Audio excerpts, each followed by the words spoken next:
Well, just let people know this is the Water Commissioners meeting of July 8th, 2024, convened at 7:01. This is being recorded by Zoom and will be posted on YouTube by TCAM. The meeting room, if you were to be in person, is 540 Main Street. Meeting is called to order. Roll call vote. Todd Melanson, present. Nathan Madela, present. Jessica Funioli, present.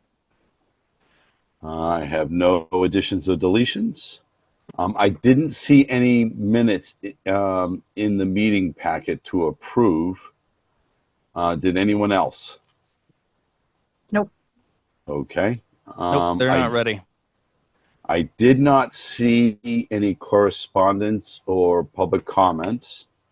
I noticed that we did have a resident present. Did he want to make a comment while he was here? Mr. Carey, if you don't say anything, and we'll just continue on. Let's see. 2.1, there are no appointments. 3.1, lawsuit funds. I think I asked everybody to come up with, what their thoughts were on when we get those payments in from the differing lawsuits. I had proposed creating two separate funds depending on the amounts we receive. One to, in perpetuity, pay for the replacement, or at least lessen the impact on the rates of the GAC that's removing the PFAS. And then the other one would be towards infrastructure. That way we potentially, water main upgrades, storage tanks. If we leave it general for water infrastructure, it gives us more latitude to use it what we want. Did you guys think about it, and what are your thoughts? Nate, I'll give you lead. So if I'm understanding correctly, this is the money from 3M and DuPont, or just one of them? Well, there's like three lawsuits. There's at least two primary lawsuits and one that's kind of secondary. I think it's waiting on the bankruptcy litigation and stuff that's attached to that one company. But everybody else, from my understanding, we do have or should expect payments sometime this fall, at least from the primary one. So yeah, if this is kind of the same, I'd like to see if we could safely, responsibly invest this money, because I don't think taking a lump sum this early on in the whole PFAS saga is a responsible thing to do. No, and I really do agree with you on that. I want to try and reduce the impact on the water takers as much as possible. I think that would be the smart thing to do. What are your thoughts, Nate, on splitting it like that, doing the GAC? If we made it for GAC, or we termed it water treatment plant operations or whatever. If we say GAC, it'll be specifically used for the change out of the GAC, and then taking some of that money in depending on what the numbers are and stuff and what the interest rates are. I'd want to cover the GAC first and then go for infrastructure second, because that's going to be a known cost going forward. Is the GAC, or not known, but it's going to be a continual reoccurring cost. Yes, sir.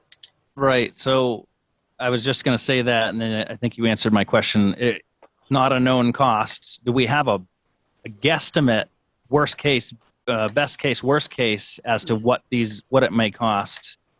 And I want to go back to what I said. I don't think we should be spending any of this money at this juncture. If you think about it, this is only coming out, starting to become a thing now where it's brought into the light. You know, I'm saying this thing, PFAS. What is it going to be like in 10 years? Now, if you were to invest that money for 10 years, you know, is it going to be better put to use at that point than it is now?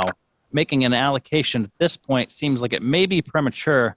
Although, if money's needed, there's got to be a way. I'm sure that hold on one second. Yep. Ourselves or a future board could, excuse me, could definitely make that determination or change that at a time that's appropriate. But I would feel uncomfortable taking that money as it sits. And do we have a number? Do we even know what this number is? Dave, you gave out some numbers last time. What were the primary and then the secondary lawsuits? All right, there's 4 lawsuits that have been settled. 3, DuPont is paying out in August. The next one is paying out in September. Those 2 are going to add up between $2 and $3 million In total or each? in total. Then Tyco, I haven't got an estimate yet, but that's going to be over the winter. And then there's BFAS, it's too early. And then there's 12 others that haven't settled yet. Okay, Now, so with that, is that on the primary what they call MDL multi-district litigation, and these are just the individual companies that were being sued underneath that? No, that's who were named in the lawsuit. Okay. I don't know who. DuPont has 4 companies that are paying out, but they're paying it, which is Chemmore, Chemco, and One of those is that's one of the ones that is Chemco, or the other one you just mentioned, I think, is the one that's in bankruptcy that they're waiting on. so Right. they used to be part of DuPont. DuPont split into several companies, but the DuPont settled, Chem something settled. So, and there's only one that's began with an F that filed for bankruptcy, but it used to be part of DuPont. So to wrap up my thought, But if I might. but it comes down to, this is the initial payout. Then there's a maintenance payout that's going to come a few years Right. afterwards. Finish your thought, Nathan. Yeah, so surely I think this money should be used for PFAS. And Okay. you know, I think the board would agree on that. To divide it right now into, oh, this is going to go to GHC or system enhancements, you know, now I would like to see, I think our troubles are going to double and triple in years to come. I think the money should too. So, I mean, a future board could decide, okay, you know what, we're going to stop investing. We're going to take this money and use it at a time. I want to leave that flexibility. I certainly want to make sure that what we do is lawful. If there has to be an allocation made and it has to stay that way, I don't know the ins and outs. You know, maybe someone with a background with DOR might know, but. So what I've seen is you are allowed to create those, but you can't let them continue to accrue, so to speak. You're given a certain percentage that you what they want to see is you use the interest, that you don't touch the principal, but you use the interest towards what you're doing. They don't want you to see this number just keep growing and growing while you're doing rate increases. So say if we got $2 million and we got 7% out of an investment fund, you're looking at about $140,000 a year, which would pay almost entirely for one change out of the GAC, which might be a little bit, ours might be a little bit less, I'm not sure. But what the number I've seen as a rule of thumb is $150,000 a change out. What they do is you don't change out completely with virgin. They usually recycle it through, where they'll take it, they'll clean it by heat. You'll lose some, they'll add some more virgin GAC, and you basically get your own blend of GAC that keeps cycling through as you go through. The first set we will get is virgin, and it'll be what is called, I believe Dave put it in the, and I talked to Dave about this, it's pre-washed, meaning if you use unwashed GAC, you do have problems acclimating it to the system pH-wise. And Dave was smart enough to put into the requisition as in tie and bond that we get what they call pre-washed GAC. So you get a lot of that pH interference out of the way, and it's easier to acclimate the GAC to the system, hopefully. Jessica, I'll take you up next. What are your thoughts on this? Did you know? System upgrades. I think stuff's only going to get more expensive over the years, and if we can reinvest it into better equipment that we know was, because I do agree with Nate that we don't know where this PFAS thing is going to go or how much it's going to affect us in the future. So I do agree with that. This could just be the tip of the iceberg, so to speak, with what the DEP and all of that is going to come down on states in the future. But I think that we should reinvest it into system upgrades to get the system in better working order. Well, I would say that should. I hear what you're saying. I think the single biggest cost we're going to have is the GAC. System upgrades, we are going to have access through the state, through Mass Rural and Nash Rural water associations, grants, and SRF loans. It's not a bad thing for your financial rating to have a certain amount of debt. They don't want to see you completely debtless, to be honest with you. They want to see that you are investing in the system, and one way to do that. We could leave it system, and what my thing would be is to maybe have town council sit in on our next meeting so that we know how to go about interviewing and picking the firm that would represent us in that regard, and tell us the ins and outs of what we can and cannot do. But I do think the one single largest cost we're going to be facing, more than chemicals, more than, if like a water storage tank, this is not going to pay for a new water storage tank. We're probably going to have to bond that out. Hydrants don't cost that much. Water main upgrades. Our system in terms of the state in our region is fairly young. We have some old mains, don't get me wrong, but that's part of your regular operation and maintenance that you should be taking into account on your rate structure. Something like GAC, where you're talking 150,000 every 6 months, once a year, we don't know yet. This is designed to deliver, non-detect. So I think in terms of PFAS, if we were talking something else, another chemical shows up or something like that we are going to have to start worrying about and removing, more than likely it's going to require a completely different system. And something that this is not going to, $2 million is not going to cover. Let me finish, Nate, and I'll grab you. You're next up. So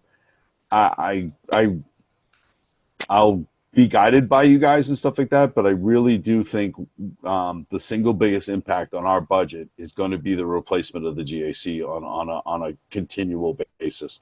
That's something you can count on. The cost of it may go up because, to be honest with you, everybody's going to be using it, and it's something that they're already finding limitations to suppliers and things like that. So, Nate, you had a point. Yeah, so I agree with not touching the principal. I would say I would be amenable to taking a portion of the interest, but also taking some portion of that interest and reinvesting it. So that compounds. Now, how much is budgeted for next year for the GAC Dave? replacement? Well, We right haven't come- now it's whatever we have in the, that's why I've been putting the building maintenance fund up higher, so I could pay for it in any given year out of that. Okay.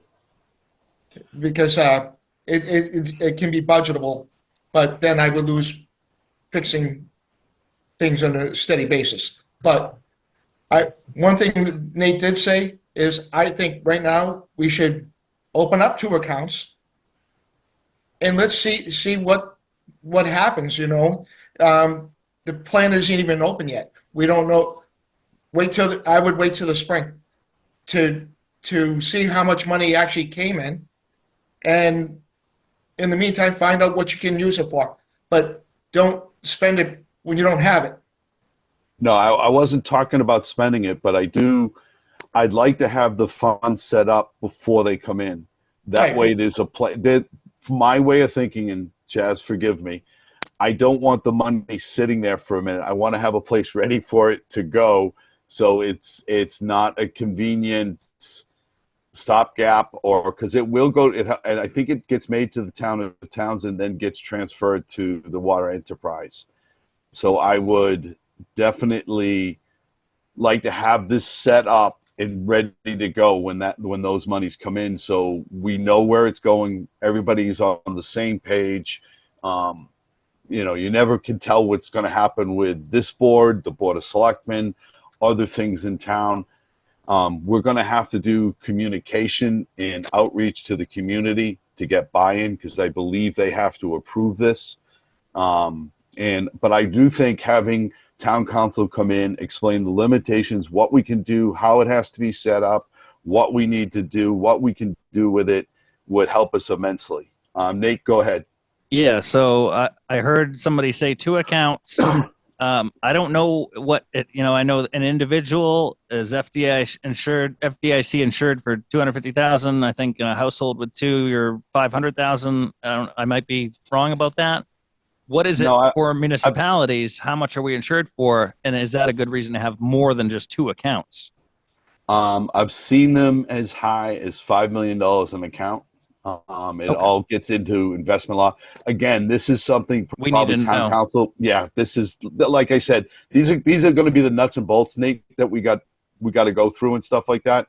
And I'd rather go through, have town council explain to us, and then we can start doing our outreach to the community, and go to town meeting and say, look, this is because I think they actually have to improve. We can direct it, but these accounts, I believe, have to be formulated in town council. Go ahead, Nate. What's the timeline on when we're going to start getting money?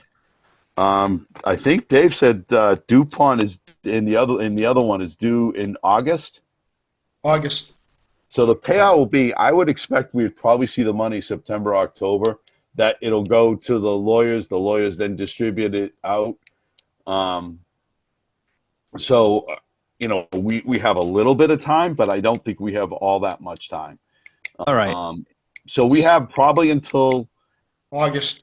August, but we're not going to be able to do anything until, The money's going to have to go somewhere. no, I know. Hold on one second. Mr.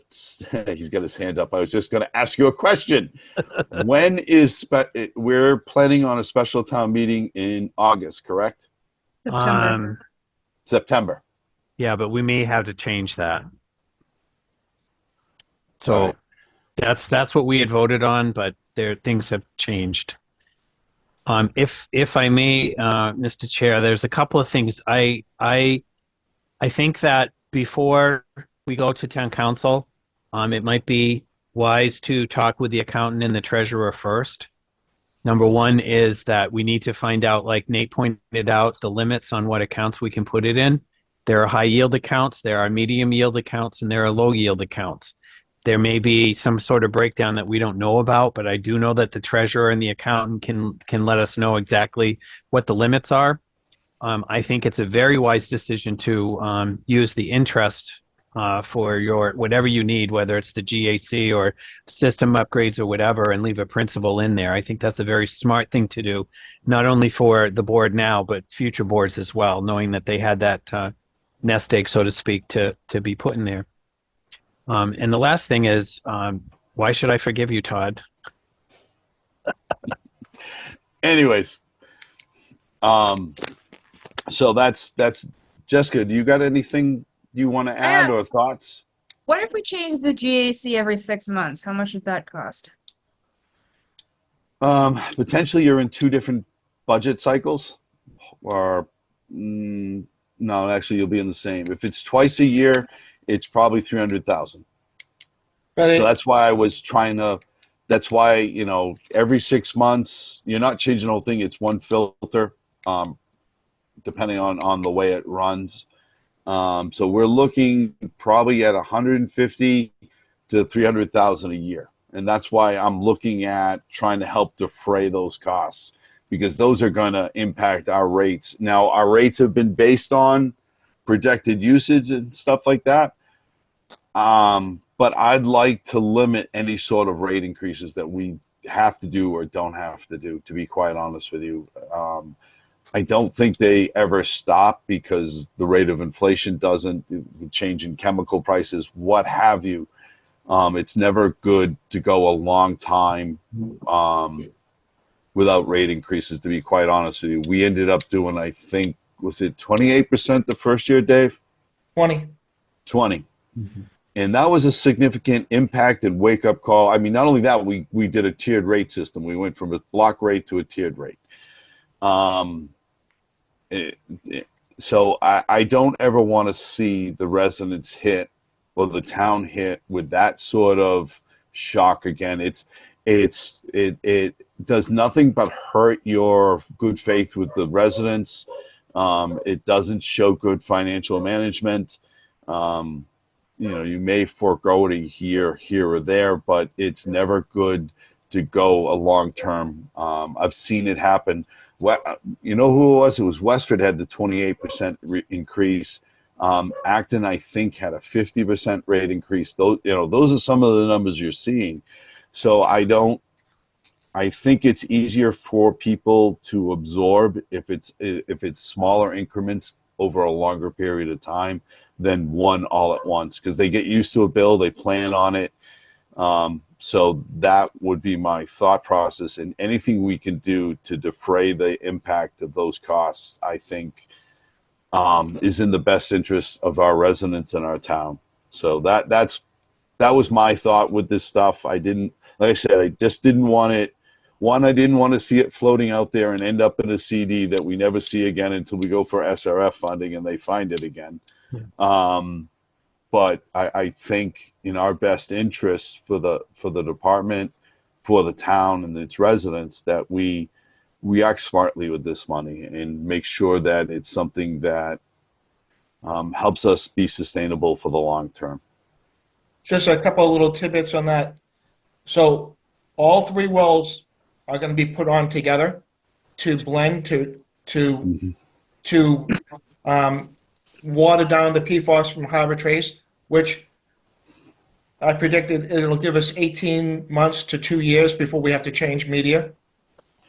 Dave, what's the iron or manganese content on Witches Brook? I know it's real low at Harbor. Manganese is about half.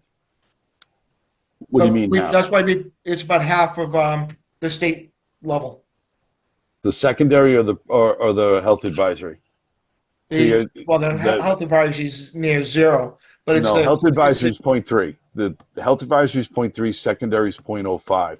You saying it's half of 0.05? Yep. Okay. So that's why we put the pre-filters in. All right. Because it has a mile to precipitate out. Yeah. And it'll catch the pre-filters. So we're trying to catch as much as we can. But all three wells will go together, so that'll mitigate the manganese and it'll mitigate the PFAS, and we'll get more life out of our PFAS. Okay. And right now the number I got is 120,000 to change out. Okay. Who is providing the change outs? it'll be a contract with a GAC provider. Who do we have? Who does Calgon. Calgon's the biggest and best, Nate. They offer the best bargain. Their recycling program is probably one of the best. So that's pretty much who everyone uses.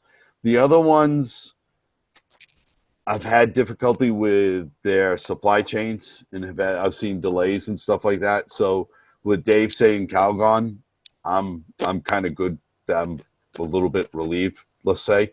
But I do think I really like their recycle program, and I'm confident in them.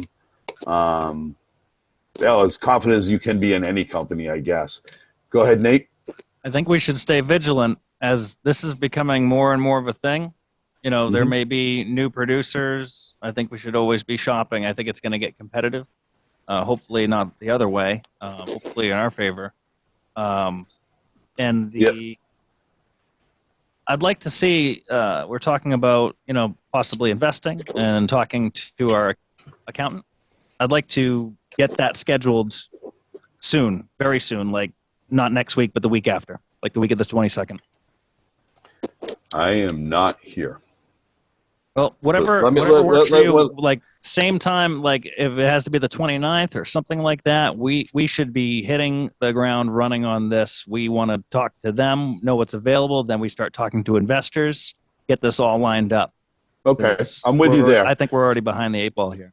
All right, so why don't we? Well, if I may, Todd, real quick, the reason why I wanted you guys to talk to the accountant and the treasurer is that they'll be able to set up accounts, even if it's just a holding account, not investing it or whatever, so that when monies come in, they're going to go directly to what you guys have agreed to set up on before you even decide to put it in whatever yield account. Oh, okay. All right. So it has some place to go when it comes in, and then we can not take our time, but in with our due diligence, formulate the proper investment accounts and things like that. Correct. You want to set up the accounts. You want to be able to let the funds come in, and then talk to town council on what the best situation is. Are you comfortable with that, Nate? Yes. So with that, I would like to know the ins and outs of the type of account and what happens to the account, the implications of the entity of the Townsend Water Department as a whole as it's looked at with the money sitting in that account. Okay. Those are all questions we can ask them. Yep. When we get to the end, we'll go through setting up the meetings, Nate. Yep. And we'll set one special up for that. We could even do,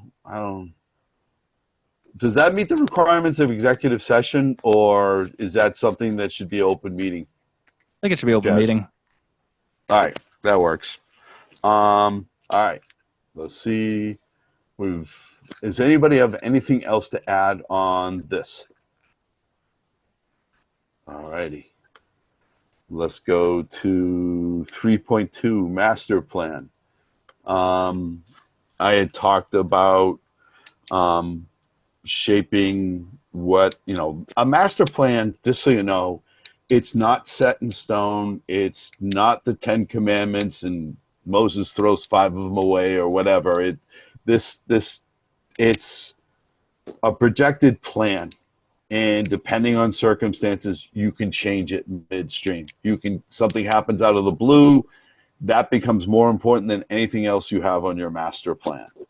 For me, one of the most important things for me was the promise we said to people: give us time to build the plant, let us get our system running, and then we will be able to clear the system, and so that people don't have discolored water.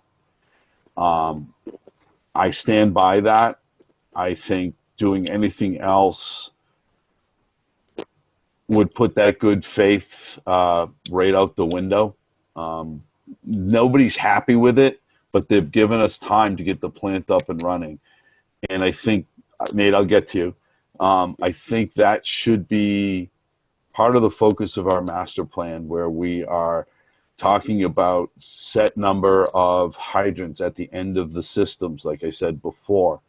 I think because we've now looped it out to Emory and we're having the wells go, 3 of the wells treated at one spot, the system is going to behave differently than it ever has in its past. And we need to know, Dave needs to know, we don't, Dave and the operators need to know how their system operates.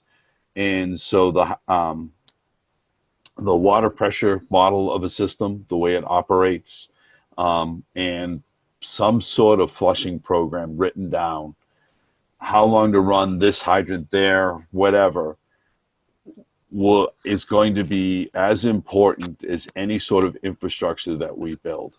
And that would be my preference for a master plan, to start making sure we're clearing the system before we start adding on other people to the system potentially. Nate, I'll take you.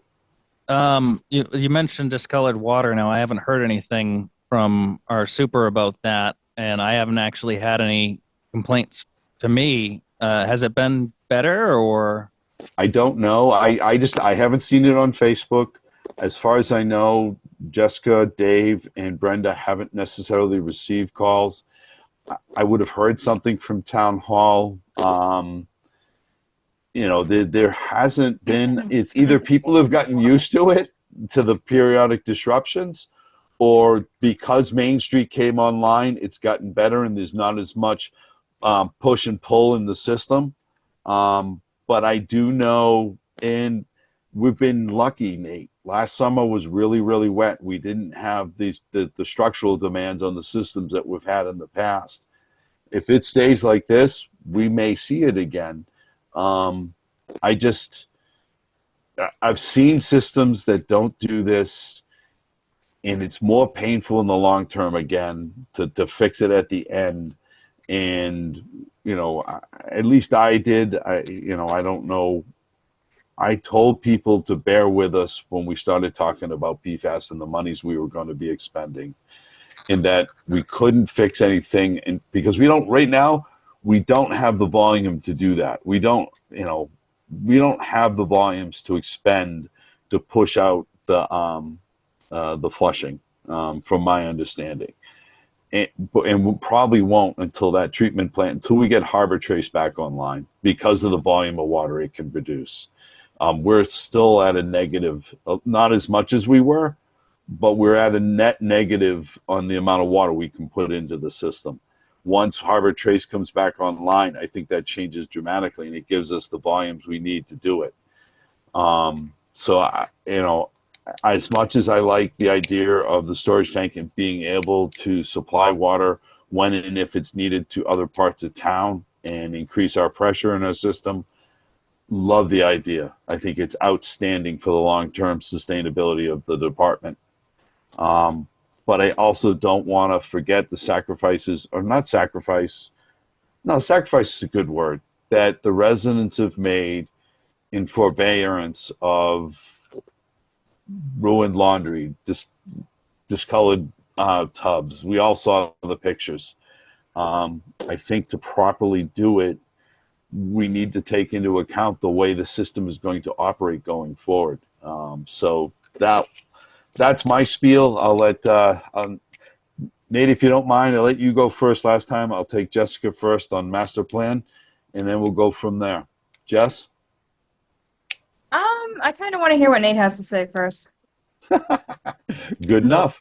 Nate, she's yielded the floor to Nate. So, yeah, I mean, Dave knows the system pretty well. Historically, a master plan has been presented to us, and we've said, okay, this is the timeline. Here we go. Should I be looking at a master plan from a previous meeting? I think Dave actually is so far ahead that we are looking at a new master plan, to be quite honest with you. I'm looking through the packet. I'm not seeing anything. So, No. so if you're asking me for ideas, what should be added to the system, or what should be prioritized? That's what I'm asking for. Yeah, he's asking for direction on where we should go with a new master plan. What you want? I think, Yes. Although it's inert, the asbestos pipes that we do have that are active, Well, it's inert because it's wet. I think that should be a priority. I'm sure a professional in the water industry could tell me why it shouldn't be, but as a water commissioner and somebody for the people, that's what I would say. Well, I would say that they're probably some of the more structural sound ones. You're not going to get, they've found that they don't break down from the inside. My concern with that, before we take care of some of the other stuff, is the disposal of it. Once you dig that up, they do not let you leave it in place. And that's where it gets tricky when you start to open it to the environment. Probably those restrictions are only going to get worse. Yeah. Right. No, I don't see how they can. You have to, it's tented, it has to be wetted, things like that. The disposal of it, I'm not exactly sure of how they do it or where they do it. It's not like PFAS, it's not migratable, so it's probably landfillable. But I'd rather, for the time being, let that dog lie, because it doesn't present a threat to the community right now until we do open the ground. And but I'll be directed by you guys. I mean, it's not a bad thought, Nate, to be quite honest with you. There are hundreds of thousands of miles of it all throughout New England, and we just have we're limited in the amount that we have. I'll put a caveat in this, Nate. It wouldn't be bad to look at and just see what the cost would be, $50 and then million. let that be a direction. Go ahead. What'd you say, Dave? $50 million. For what we have? Yes. All right. I'd like to see if we can get a report from Ty and Bond on that. I'd definitely like to see those numbers. Do you know how many miles of water main we have that are asbestos? I thought it wasn't that much. I didn't think it was that much. It was just it begins with an R. What? Reagan. Yep. Tyler. And there's one up off of North End Road, or no, West Elm. One of the side streets going up the hill, and I forget the name of that one too. All right. So all of Timberley Park, every bit of it. I didn't. I thought that was ductile, All Dave. of it. All of Timberley Park. Adams Road, the 6-inch main on Highland from certain sections. Proctor Road, Todd, Edwards, certain section of Main Street between Edwards and the high school. Because historically, I thought the only road that was tested 30%. was Reagan Road was the only one that was actually, there was a testing site for that. If we can get a layout of the plan and you show us so we can do that out, Nate, if it's that much main that's asbestos, then we should be taking it, I would say, putting it in the master plan, but taking it in sections, so to speak. I don't think that's probably something that should be on a master plan. You take out, if it's as much as he says, it's kind of a shock to hear that, because I was under the impression, the same as you, is that it wasn't that much. It was only a few sections in town. So what we should do is start to look at putting together a plan on how to replace that. I actually, give me one second. So what I do, anytime there's a break on asbestos, I throw a gate in. So I replace it with ductile and ductile. So you have something solid to replace sections out of later on. So you cut the section of asbestos out, and then you put gates in on either side, and then you I put one gate in, and a ductile nipple going both ways. All right. So in the future, you're going from ductile gate to a ductile gate, and you just do in between. I'd still like to see the breakdown of it, Dave, just so we I know will. I'll what give we- you all the road. I'll give you guys for the next meeting a list of the roads. All right. Thanks. Any other things on the top of your list, Nate? No, I really would have liked to see the current master plan. If it is in an email and you tell me which one it is, I can bring it up really quickly. It's been a while. It was one that we put together. April 2021. So I'm not going to have that on this computer. Sorry. Let me see. Hold on. Well, I really can't. Would need to be on the agenda and in the packet for me to share with everybody, anyways. Nate, It's I'll get not- it for you the next meeting. All right. Is this? I thought that was what we were discussing here. We No. were, but the actually having the plan and sharing it with just the people, you two or Chaz and stuff like that, would have needed to be attached to the packet. Right.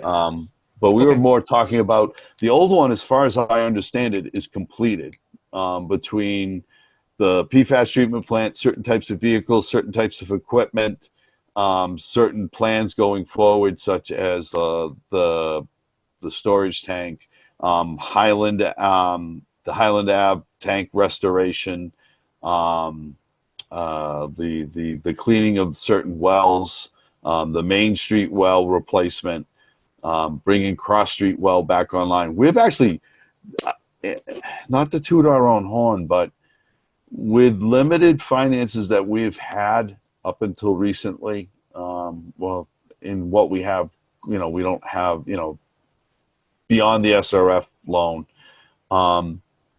we've done a lot in a very short period of time.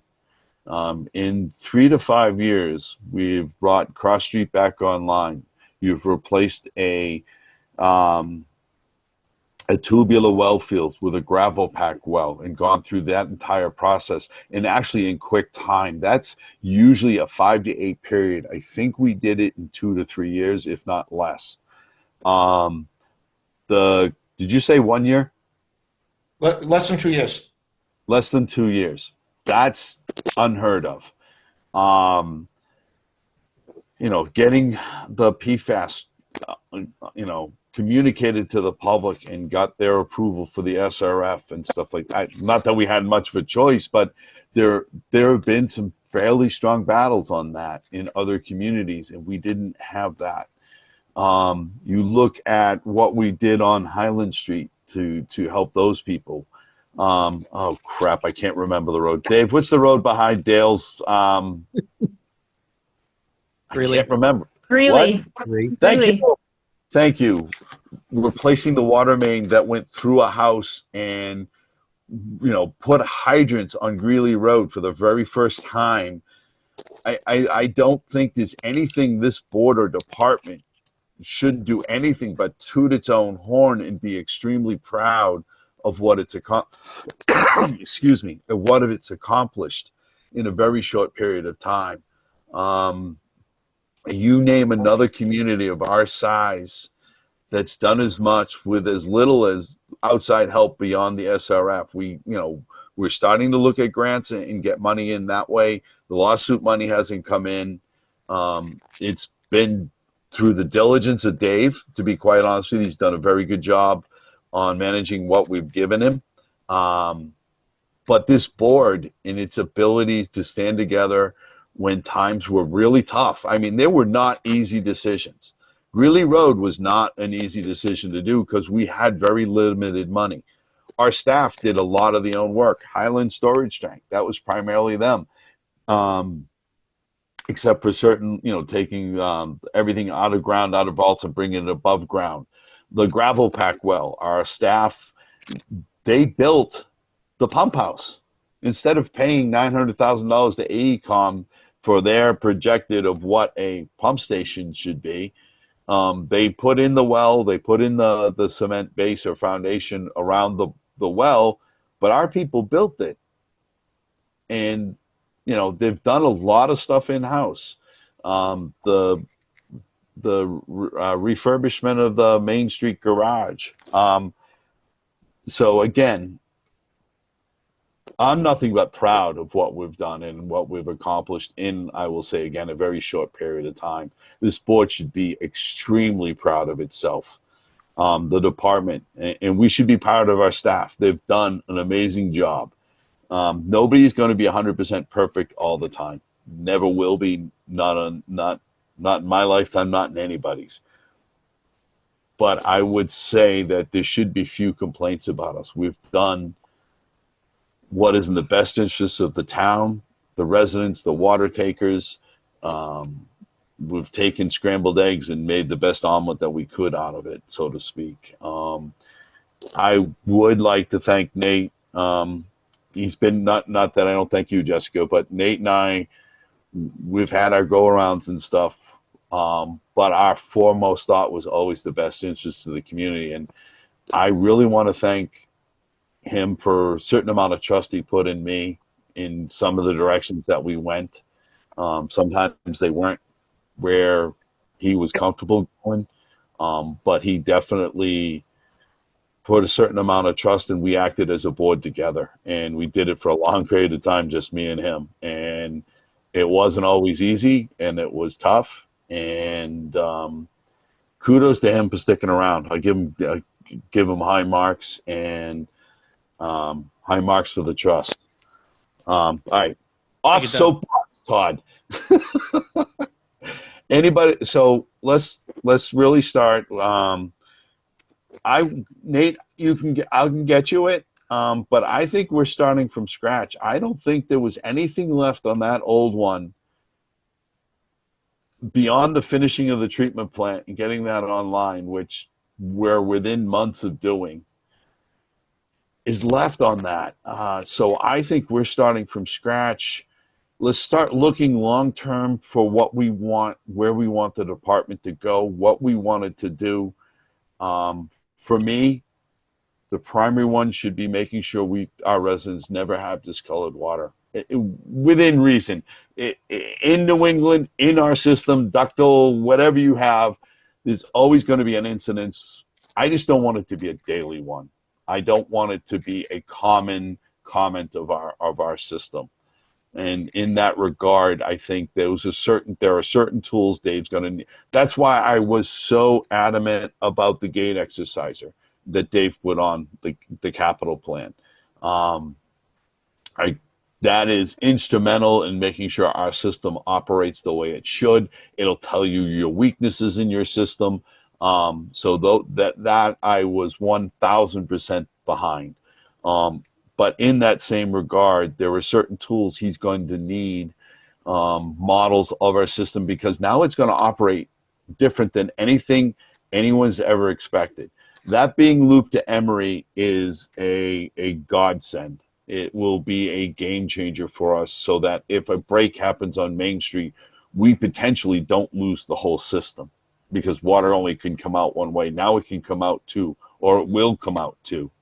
So I think those are some of the tools Dave's going to need to do his job, and that then we can look. Then the secondary is to start expanding the system, start expanding the sustainability of it by making the pressures better. And then the third thing for me would be,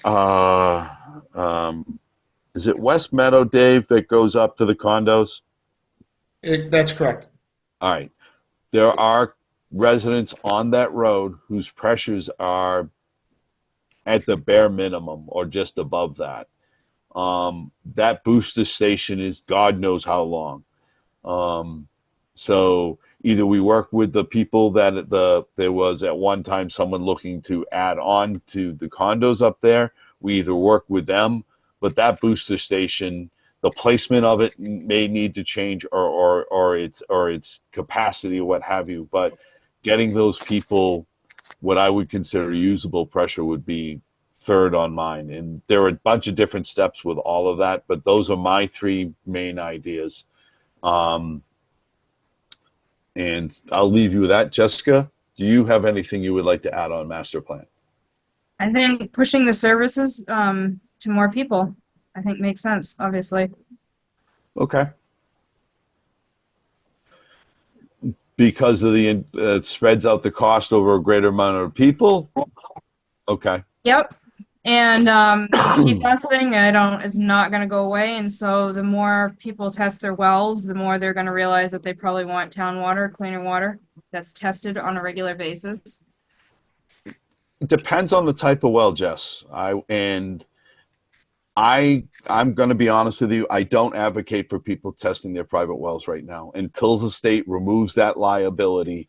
I think it can be catastrophic to both the resident and the town if those Well, get labeled as if those get labeled 21E. Okay, until the DPH or somebody dictates that gets tested, and it's not a guarantee that it will. But until the state lifts that personal liability, I think it's too much of a risk. Now, if you're a shallow well, all right, I could go along with that because that's more likely where you're going to see it. A deep bedrock one, I don't think so. Not unless you're next to like an airport or something like that. When you get down to below 150 to 200 to 300, whatever, I think the travel route for that is dramatically different than a shallow well. And I could not, in good conscience, advocate for people to test their private well until the state lifts that liability. I agree with that, but I also wanted to say that I'm learning more and more about PFAS and realizing how much it's in the daily products I use every day. So it's literally surrounds us. So it's not necessarily that it's going to be in the well, but you could be putting it in the well. They could be putting it in the well from the products and things that we eat and use every day. That's where it's just like this omnipresent thing. Well, that's why I say that the shallow wells would probably be your prime. I'll put a caveat in what I said. If they're in a shallow well, say less than 80 feet, that's what most wash wells or those type of wells are going to be in that 80 to 40 foot range. Yeah, those are probably the ones that they should look at testing. The bedrock ones, to be honest with you, the wash wells are the ones most susceptible to drought. And so that's probably going to affect them as much, if not more, than the PFAS because they are seeing what are called net depletion of groundwater where the aquifer layers are going down. So I'll agree with you on the shallower wells. The bedrock ones I would put off, and unless they're low producing. There are deep bedrock wells that I know of that are extremely low producing, and so those are ones that are also susceptible to drought. So I would say those two, PFAS and drought, probably go side by side in what would affect their ability to get water privately. And we should have the capacity to do that. We have the quantity. I think it's the pressure depending on where you are. Like you'll never, unless we get the tank up on West Elm or Lunenburg Road or wherever the heck that is, you'll never get water up to me. I'm 80 to 100 feet above the Fitchburg tank. So my whole area, Laurel Woods and that sort of places aren't going to get pressure until we increase the pressure in the system. But keep in mind, there are other things that we'll have to put in the system depending on what the pressure increases are in other parts of town. So it's a give and take on that. But I'll give you kudos on that. The shallow wells I would agree with. The bedrock ones I'd be more hesitant to do unless they're low producing. But I also and I'll stand by the statement is we've asked a lot of people to, and I might be wrong. I mean, the discoloration may have gone away. I don't think it has. But I would like to see us making sure that we can operate the distribution system. That's as much as important and has as much maintenance to it as the treatment plant will. Excuse me. So I'd be with you on that and adding that in there. I just want to clarify that I believe the only time that you're required by law to disclose a water test is when you're selling your home. And I don't think they've added PFAS to that yet, Nate. I think it's just what they call the comprehensive. It had bacteria, arsenic, lead, your basic minerals, alkalinity, different wet chemistry things, and radon and the VOCs. I don't think any Board of Healths have added PFAS to it yet, not on that part of it. So It sounded like we're saying don't test your private well, and I'm not saying that. I'm saying there's ways that you can test your well, and that information stays with you, unless, and my understanding is, upon the sale of your home, it becomes disclosed. let me do a little bit of research on that, because I just don't know that I would tell people not to test their well. Okay. Test your well responsibly.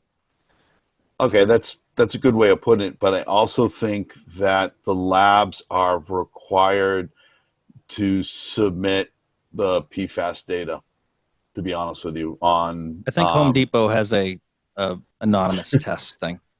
I don't know how good that is. I don't know about that stuff. As an analytical chemist from previous, never, ever, ever, ever, ever use a store-bought thing. They're absolutely useless. Okay. There's not enough quantity of water in there to do it. I hated those. I hated the ones the people get the little vial in the thing in the mail, and they mail it in. To do what they say, take it to a state lab. If you want to get your water tasted, DV has a very long list of state labs, what they're certified for. They're proven that they can produce results. That's a tickly subject with me, Nate. So anyways, all right. I think we have 4 really good things to put in some sort of order. None of them are bad. None are more important than the other, I guess. So those are all things that we can work towards putting down. We're going to need specifics that would go along with those.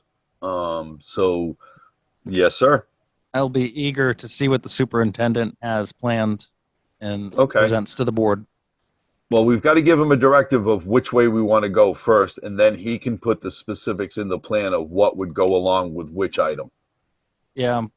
Historically, in my many, many years, over I don't even know how many years it is, 13, 14, maybe 10 years on the board, it's always been presented to the board. And then we've prioritized with the guidance of the superintendent and given reasoning as to why and what's where. We've got to give him a direction first of what we want to see done. And then that's my take on it, that we got to say what we as a board think the residents want to see from us. We tell him, okay, increase the size of the system for these specific reasons. We think this should be our primary. Setting up, being able to operate the distribution system appropriately is our second. And then he would come to us with a master plan saying, okay, the plan for Lock Road Tank is this. This is what it would be to construct and set those up. If I need a hydro pressure model, this is X amount of dollars, and then sets it up on a year-by-year basis on where it would go. And that's kind of what we had for the previous one that we've actually fulfilled. Getting rid of the asbestos main or what have you. Those are all things. So I think we need to prioritize what we want done in the direction we want him to go in, and then he can fill in the specifics and the timeline. Yes, sir. Okay, then I want to add in ways to lower the cost of water, such as Jessica's idea by broadening the customer base. Okay. I don't think it would necessarily, because you got to keep in mind, it's kind of like adding more residents. You've added more demand. That is actually going to end up having certain costs. So I think it would make a better way to say it, Nate, would say to make the system more sustainable. because I don't think you're ever going to see rates reduce. But reducing the increase size or timeline on it, yes, I think that would be an accurate statement. But by adding those, you're going to increase the amount of chemicals you use. You'll increase the amount of GAC we're going to go through. You actually have to have turnover in the tanks. There are monitoring system on the tanks. So there are all sorts of costs that we're going to have to balance over the long term. All right. Right. I know I've said it before. Is just when you have a customer or customers with quadruple digit water bills, you know, I want to see every penny squeezed and squeezed hard. Mm-hmm. All righty. So those, do we want to set an order of priority right now, or do we want to do that next meeting and then have Dave come back to us again with? I would feel comfortable doing that next meeting where I didn't get a chance to see the master plan, which also Nate didn't. So I think that more information before I feel more comfortable making a decision would be better. Okay, that makes sense to me. Dave, in the next meeting packet, could you make sure, or even before that, if you could send out tomorrow I'll send the 2021 master plan out to everybody on the board. Thank you. Could you include Chas on that too, please? Yep. Just so you know, none of this can be, the master plan can't be even started till the spring because we need to have the treatment plant online first and the change in direction of water. All right. That makes sense to me. And plus it has to be, there's a monetary cost that has to be voted in next May to cover. For the next budget cycle, because we've already budgeted everything currently. Correct. That just started this month. All right. All right. If we beat that one to death. Yes, we did. Okay. System development charges, 3.3. That was in the meeting packet. It was how we wanted to potentially help residents with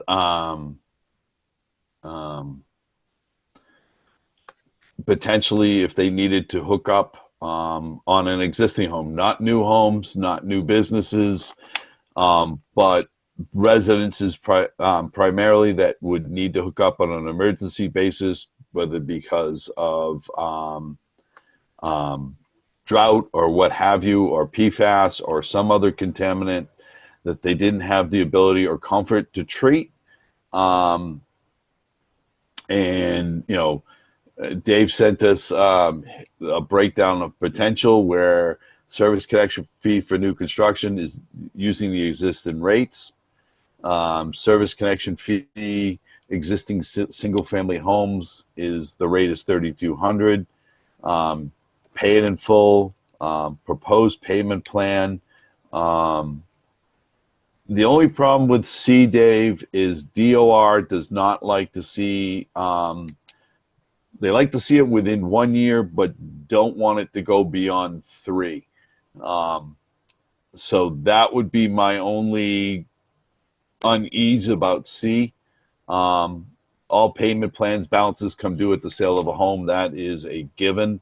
Have either one of you, my contemporaries on this board, thought about it, thought the way you would want to see it go? I'm not opposed to helping people. I just don't want it to be at the expense of some of the other rate payers that have already paid this or will have to pay it.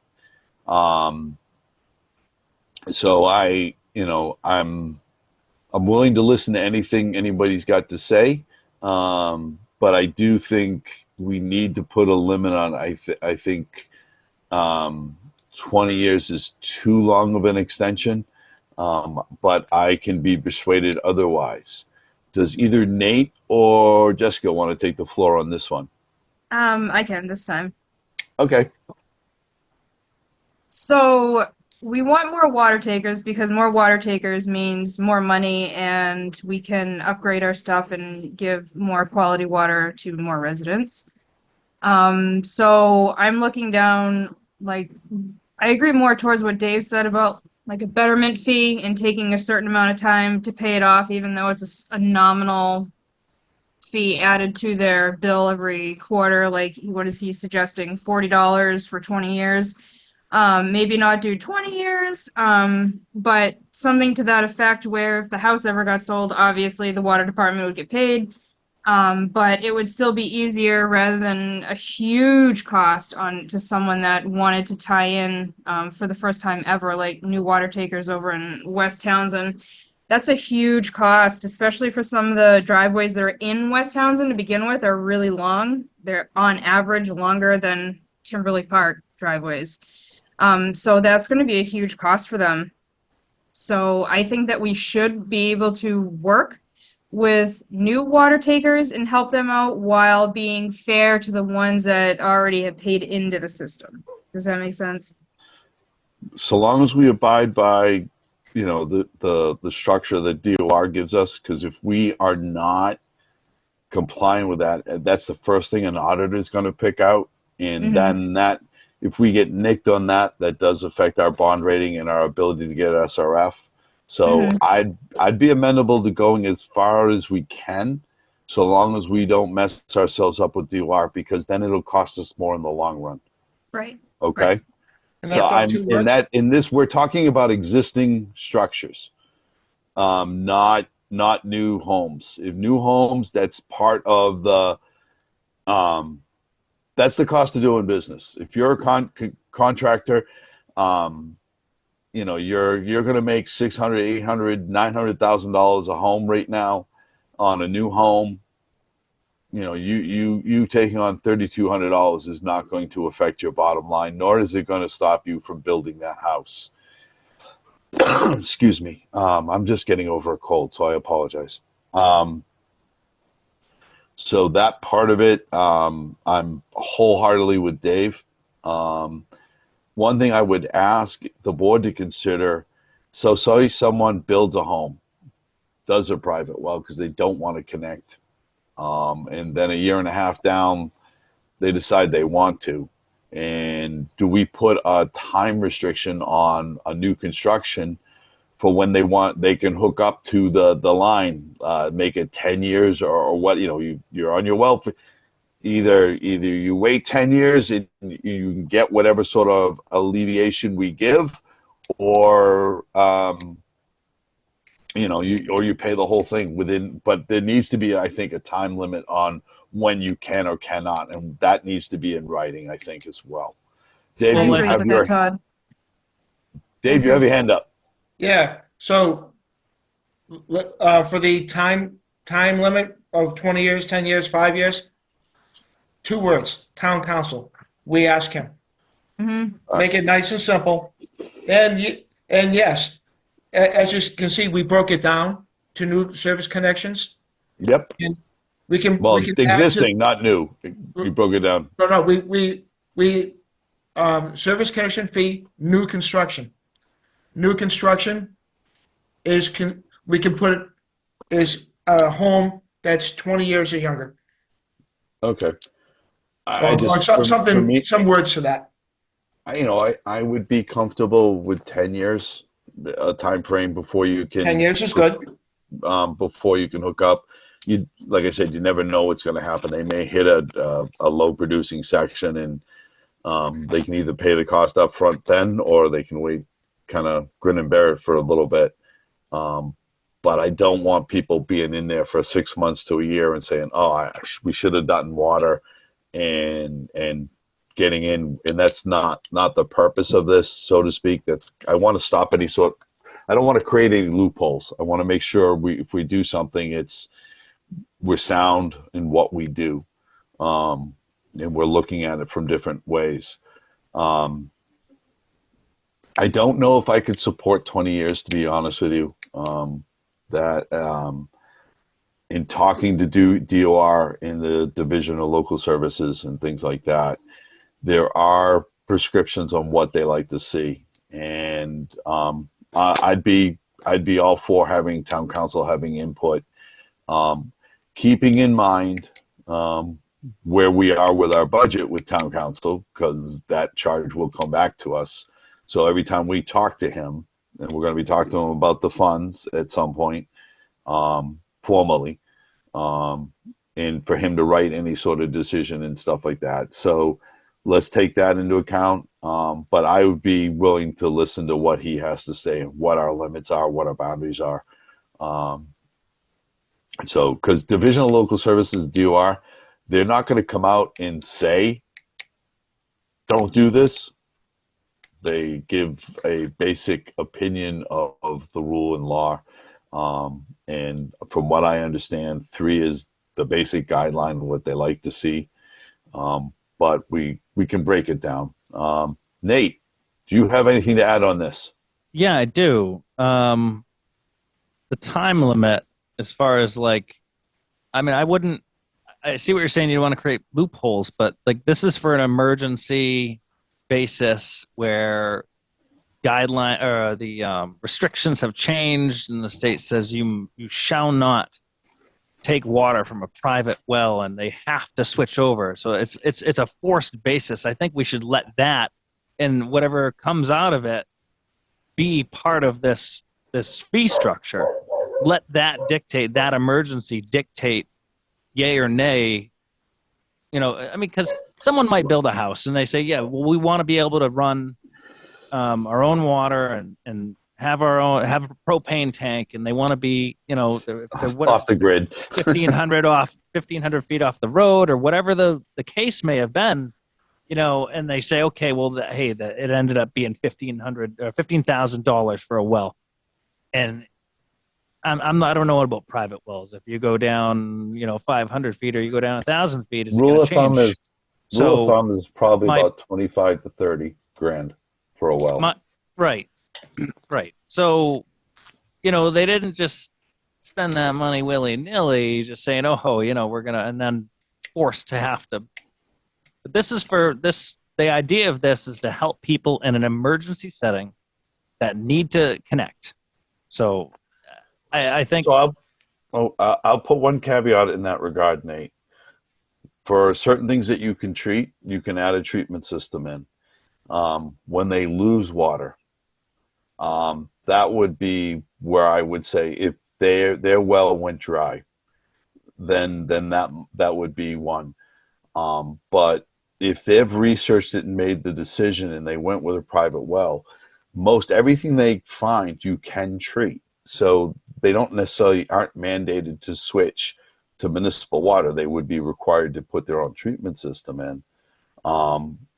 But I just, like I said, I don't want people bypassing and taking advantage of our goodwill, so to speak, or having it's not the residents that I am leery of, Nate. It's the contractors that build this or do something and make a decision that they don't want to do X, Y, and Z, because it might cost them more to bring 1,500 feet of line into the house, or they can bill it as something that they can sell that you don't have to worry about restrictions or anything else like that.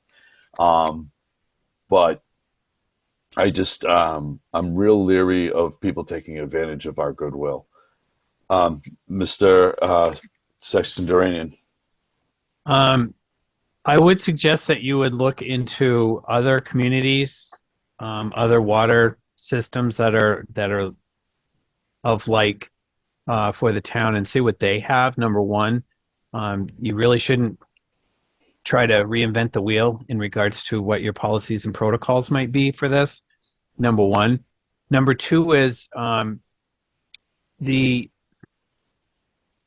when you are dealing with instances such as this, you don't want to say, if this is the situation, then this is what happens. If this is the situation, what you want to do is you want to present that the water taker needs to present hardship, and you guys can determine what that hardship is. You don't have to say that, you know, it's a specific thing.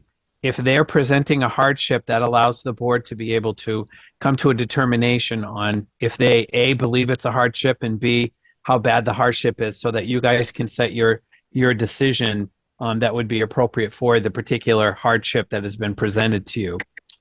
Number three is that I agree with you. You don't want to go to town council. What you want to do is to be able to come up with something and present it to town council, and the town council can review it, and then we can set a time frame for us to sit down with town council in his sessions that he has once a month. That way, it's not costing us any money. Okay. I really like what you said, Chaz, about I- taking it more on a case by case basis upon a hardship. And I think that it really, I think less is more.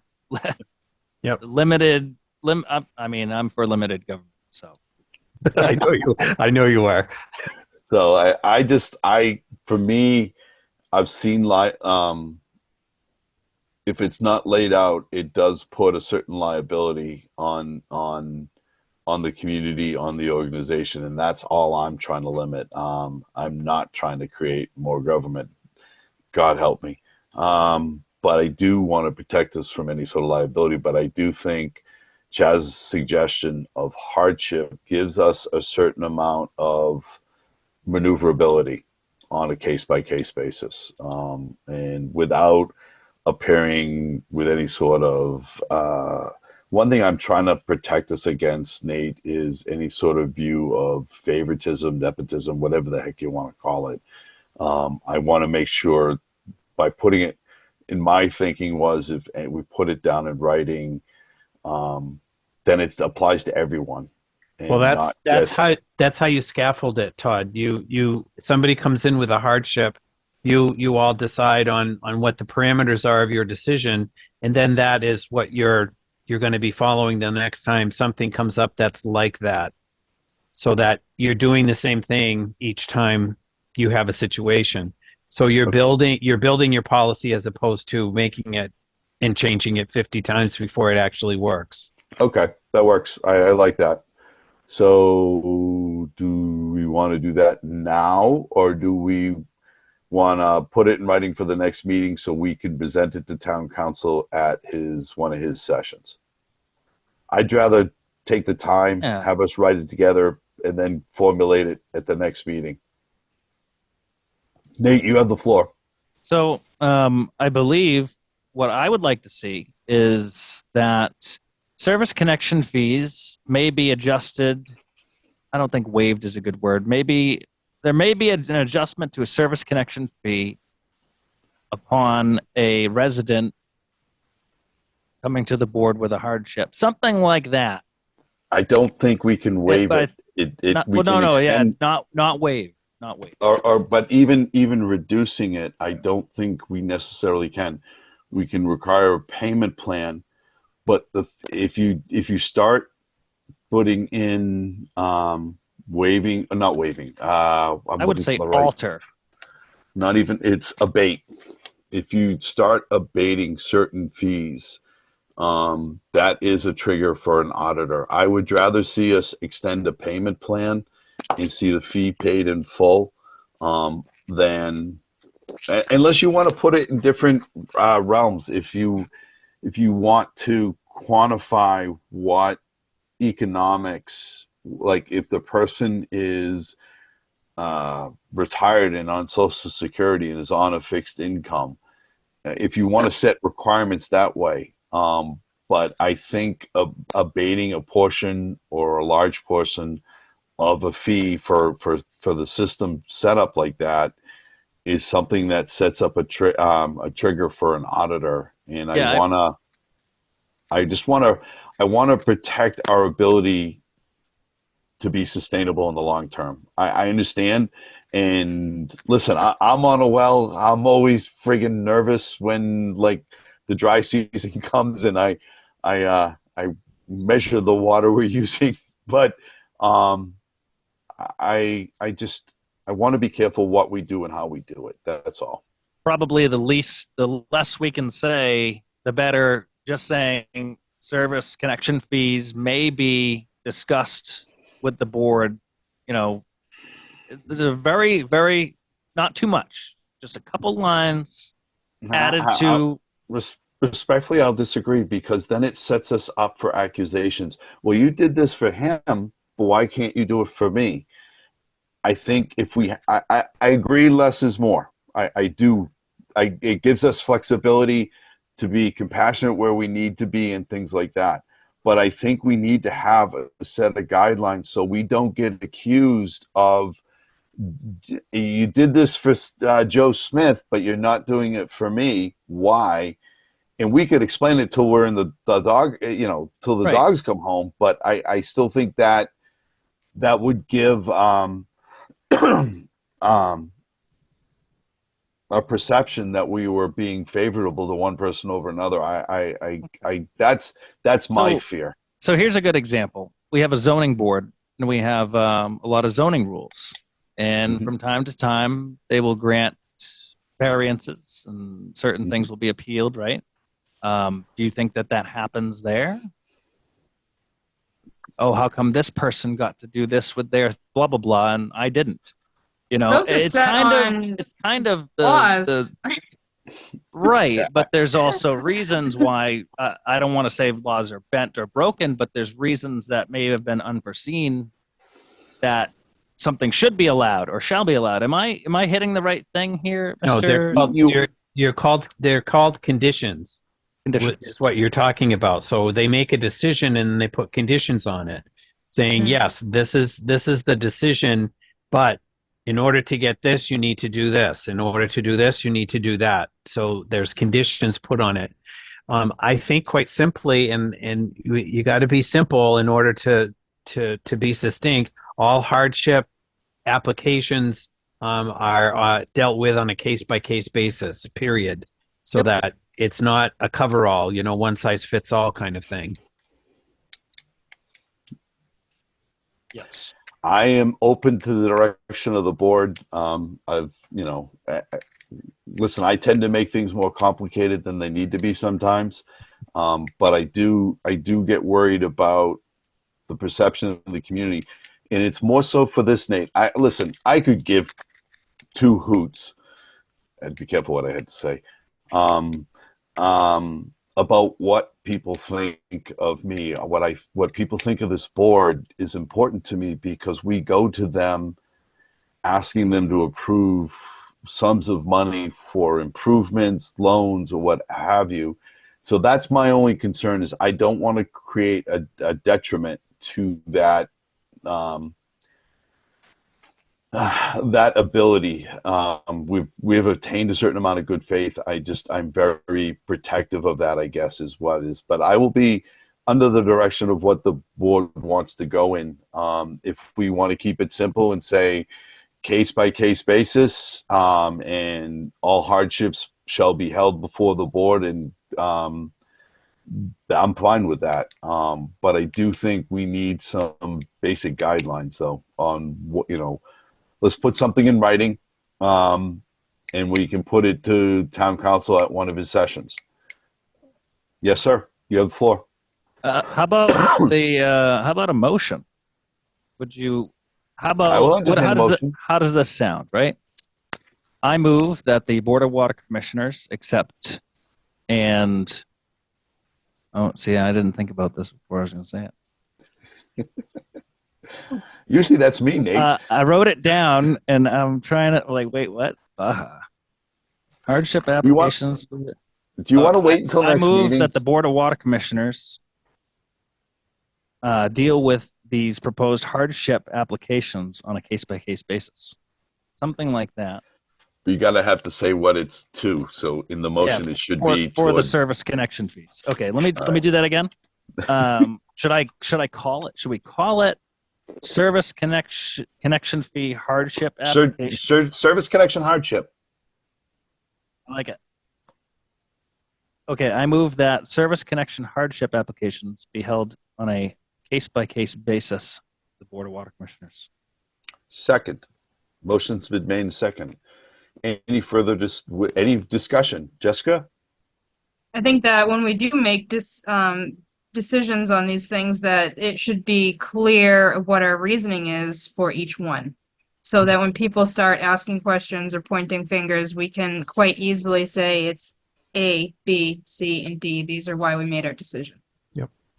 We can do that in the decisions themselves, and bring them up as points. I don't think we need to write them into this specific motion. No. No. But I agree. And that goes to my, if we are concise in why we gave, what we gave, when we gave it, so we can put this motion, if it's approved, to town council. He will give us his opinion. He will suggest certain. He may say, "Good, go with it," but he may make legal suggestions that we may need to take into account. But I'm okay voting on it as is right now. Jess, you okay with voting on it? Yes. All right. Motion's been made and seconded. Nate, do you want to add anything? I'm all good. Thank you. Say again? I have nothing to add. No further discussion. All right. Roll call vote. Todd Melanson. Aye. Nathan Madela, aye. Jessica Fanioli, aye. All right. That one is off the board. Thank you, everyone. Discuss shut off for non-compliance or non-payment. Hold on. Are we there yet? Yeah. 3.4. Four. Yeah. Yeah, so do you know Wait you a minute. have Were you doubting my place on the agenda there, young man? you do have a reputation. Nate, I saw that. Wow, So that's fired. just so you know, there are several people that have not paid a water bill in over 10 years. What they do is not pay their water bill. It goes to Lien. not collection, but Lean. to lien, and they pay it that way. That's one of the reasons why we have $200,000 in unpaid fees. So, Also, is there I would another way say you that- want to handle it by instead of liens? I'm open I'm to leaving that up to suggestions. you. Do you have a suggestion, Dave? Shut them off. Can Or we at least legally mark do them that? Yeah, Yes, you can. we can. Yeah, legally we can. We can. You know, if it's if it- Also, if it's for non-payment, I can be swayed one way or the other because we will get the money through lien. We even get it if they go bankrupt. It's just the timing of it. It's not. It doesn't help our pay our day-to-day bills. Also, the thing that gets me about it when they put it on lien is they get a write-off on their taxes on it, and that kind of by not paying your bill and then you get to get money back off your taxes on it kind of rubs me That the doesn't wrong seem way. right. I will recognize you in 2 seconds. You don't have to hold your hand up. Okie doke. So non-compliance, I'd be more apt to be more stronger on that. It's about the only tool you can make someone really and truly, and we're limited to what we can charge on fees by law for penalties. So that's really the one hard and fast tool you have. That's your item of last resort to get compliance, whether it be meter change out, backflows. Backflows, actually, you have to. That protects the system from cross connection. If you find one that is in failure and the person refuses to, I believe you have 2 weeks. You notify them that they have 2 weeks to make it. If they don't fix it, you're supposed to shut them off, or at least have a plan in place for it to be fixed. So in that regard, I'd be more the non-payment. I don't know. I could be swayed one way or the other. Nate, you have the floor. Yeah, I don't want to shut anybody's water off. I mean, I was elected by these people at one point or another, and certainly I would not want to shut water off to anybody that wasn't able to physically carry a bucket down to the river or some water source and bring it home to boil it. So do the math on that one. But this is a very I don't like that. Oh, I don't want it. People should pay. Absolutely, people should pay their bill. If you understand the rates, the rates are made very clear. It's transparent. Yeah, we're in a community. We have a society to run, but I do not want to shut water off. Would you consider a hardship clause similar to the service connection? Because there are people that can afford to pay their water bill that don't. And as I said, they use it as a tax write-off because it gets attached to their taxes. It's not split off. A lien gets added in, and the total, all that goes to the IRS is the total amount paid. I don't think it's fair to the. I mean, we do have a fiduciary responsibility as well as everything else. I would say that I would be willing to listen to a hardship clause on why someone can't pay their bill, and then let it go to lien in that case. But unless you can explain to me why you can't pay your water bill for some of these houses or for some of these people, and they're using it as a tax hole loop, that really rubs me the wrong way. I understand exactly what you're saying. We have a large elderly community. That part I do get. The only thing is we're only helping them so much because by law we have to charge 14% interest. So over that year that accumulates. So, so long as they're aware of that and stuff, but I'd be willing to entertain a hardship clause on that so that we can help protect the people that need protecting and not create a loophole for some people that would irritate me. Would that fit your criteria, Nate? Maybe. I'd like to discuss it more. I have a question though. Yes, sir. Have you seen an increase in people not paying their water bills, Dave? I'd like to see the numbers. I'd like that presented to us. Maybe something like that should be an executive session. I'm not sure of the legality of it. Certainly don't want anybody to feel like they're being smeared, but It's public information. It's public information. It But does need to be dealt with. People are not allowed to, like I said, we're running a society here, all of us, commissioners, the water department, the town, and you get paid for what you work and you pay for what you use. So I would say, yeah, I just, the number on the, that was in the packet, $185,000 outstanding from fiscal year last year. That's not a good number. I'd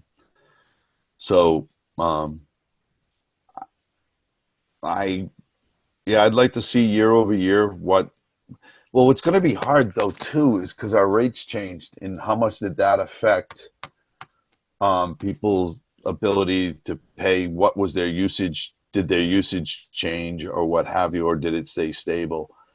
So to clarify, if I may, I'm sorry, Dave. Yes, sir. Yeah, I would like to see the number of accounts, the growth, how many accounts are delinquent. I want to know what the nut is for everything. How many accounts are, what are these? Is this like a few accounts that are like $30,000, or is this, I want to see all the information.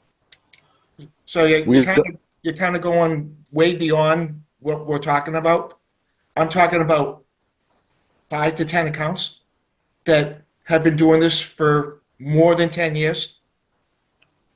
You said $200,000 between 5 and 10 accounts? Right, but No, that's the total amount. What he's going after are the ones that are habitual lien holders. What we could do, if that is the case, if that's specifically who we want to get or go after, we could be specific on that. If you are on lien 3 years in a row, if you don't pay your water bill, then that potentially could be a shutoff, unless you come before us and explain why you can't pay your water bill and it goes to lien. But, again, this is probably something, if we make a motion, we should present to town council so we make sure we're not creating a legal liability for us in the town. So I would entertain a motion. I mean, what is, and that would have to be consecutive for me. Do you want to set a number of years of consecutively going to lien as being excessive? and putting a termination. We don't have a choice on the compliance part. If you're not compliant, that is the last tool a water utility has. You know, we are required by the laws that we pull water out of the ground to change meters on a certain, we're supposed to, by law, by mass general law, a water operator is supposed to have reasonable access to a water meter at all times, which means you can't put it in a wall. You can't wall it in and close it off because it looks quote unquote ugly. It has to be set up in a certain way so it functions. So you can't put a water meter like this. They all have to be pretty much this way. And we have to have access to them. You cannot deny us access to them by law. So the last tool in the tool bucket is to shut off for compliance sake. For payment sake, I would be willing to listen to what people would consider to be excessive abuse of the system. That's why I want to see the numbers. Okay. Dave, can you get us the 10 accounts and what they usually average and stuff like that? And so we can see how many people are like one-time offenders and how many times. Right. The one-time offenders, you know, everyone has hard luck. Who cares? You know, really, it's not. That's not the point. The point is the ones that are abusing. You know, the system. They're the abusing system. the system to a certain degree. We're going to keep it very limited. All right, but I think to see those, I think the breaking down the 180. What's that? What's that? Say two. Let's round it off. $200,000. Say what percentage of that is our annual budget? Well, it isn't because No, I said what percent Right, of our but- annual budget? But the year before, those people come on lien and get paid. So it's about 200,000 every year. And our budget is what every year, roughly, like 2.2, 2.2.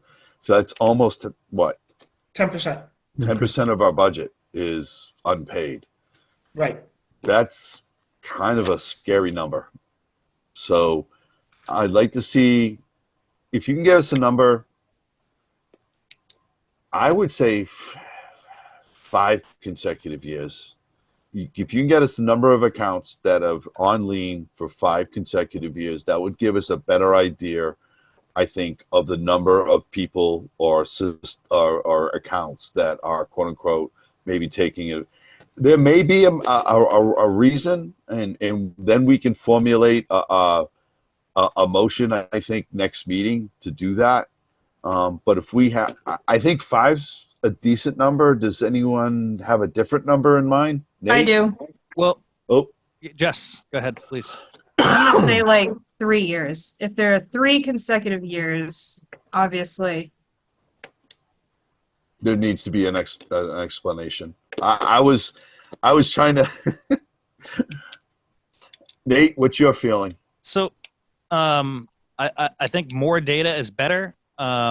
So if you go back to 2019, we had quite a shift in employment and lots of I'd say the whole world a bit.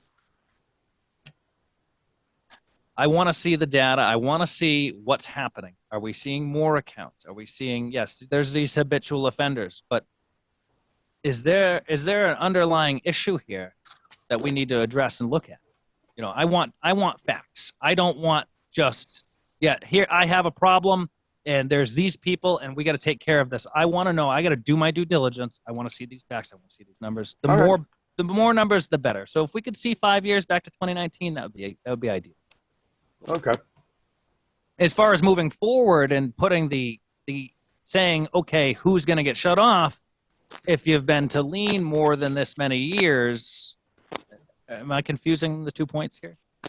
That should be discussed. I do know it is a well-known ugly truth in the water industry that it is used as a tax loophole, that there are people that can afford to pay it that don't. They do it habitually. and they use it because it becomes a significant tax write-off for them. So I don't want to give that benefit to people where we have 90% of our residents that are water takers paying their bill like they should on a regular basis, and then you have this group that doesn't, and that to me is unfair. I think it is fiduciarily unsound, and there needs to be. I was trying to be lenient in doing 5 years consecutively, but I just if you're 5 years consecutive on lien, then you should come before us and tell us why, because the rest of the community is paying their water bill on a regular basis, and there should be a reason why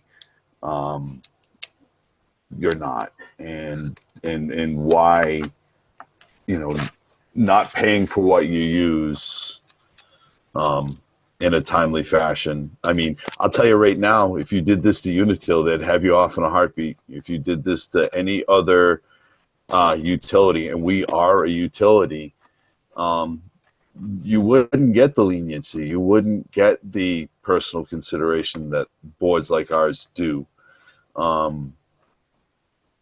But I do think that fiduciary, that's one of our primary responsibilities, as well as being responsive to residents, is making sure that fiduciarily the burden is shared equally, and that we do our due diligence to make it. As much as we don't like it, Nate, sometimes we have to be the bad guy, and we have to hold people accountable. Nate, you have the floor. So here's the other thing, and I always forget that we live in the wonderful Commonwealth of Massachusetts. Where are all these people that just absolutely, they're like, oh, we have to help everyone. Let's start like fuel assistance. Maybe this is one of those times where, you need a grassroots effort to start some sort of water assistance for the elder, for the truly needy, not overlooking the offenders and the people that are, or maybe slightly overlooking the people that are offenders and looking for the loopholes, which is a brand new concept to me. I don't think there's any financial gain unless you're not tying it to your person and carrying a debt if you're trying to make some sort of business move. I'd like to know the ins and outs of that loophole, and perhaps understanding that better might influence our decision. It's as simple as that, is that there are people that I've been in 3 different communities now. I've been attached through different committees to just about every community in New England. It is a well-known fact that people use this as a tax loophole. The other thing you have to consider beyond other types of utilities, we are a public resource, that not just what we use we have to consider and protect. We have attached to it certain environmental factors and things like that on the impacts we have by withdrawing it. So there are more to it than just simple X and Y dollar amounts. I will say it's a personal, I'll say it again, it's a personal gripe of me that if someone continually does this and there's no reason other than that they are using this tax loophole, that I do not like giving that to them. I really don't. Not if you can pay it. Not when the 90-year-old vet is paying his water bill. He's making sure he's not using too much water, but darn it, he pays his water bill every quarter on time. Yet this person that lives in whatever has the monetary resources to do so and doesn't because he gets a benefit out of doing it. That the Scotch in me doesn't like it so much. So more facts are good. I'm willing to table this until then. But I will say I am staunchly in favor. If you are a habitual lien person, there needs to be a limit to the number of times you can do that before it's considered abuse. Yes, sir. You have the floor. So we're gonna get some numbers. We're gonna come back to this with some ideas after looking at the facts. I can get jiggy with that. All right. I like Nate getting jiggy with it. All right. We beat that one to death. All right. Let's see. Vote to close out carry forward account balances. And this is going to require motions.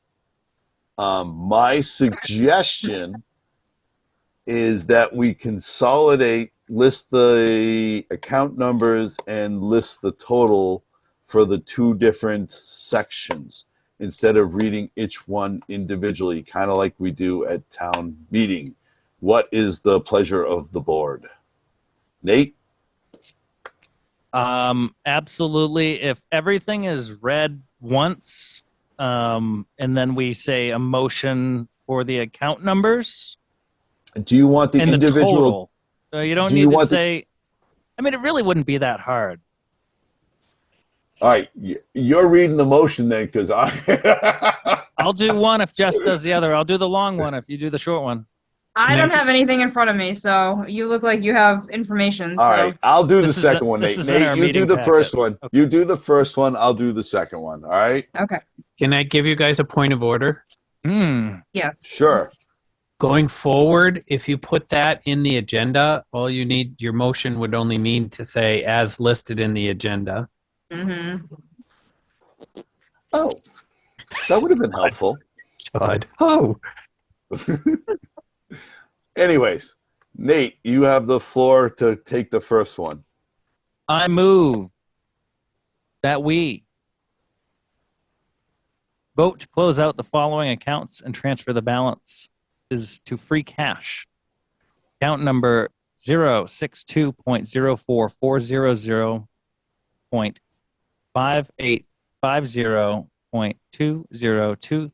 062.0440.5850.2023.325 STM Article 12 dump trailer in the amount of $147.42. Account number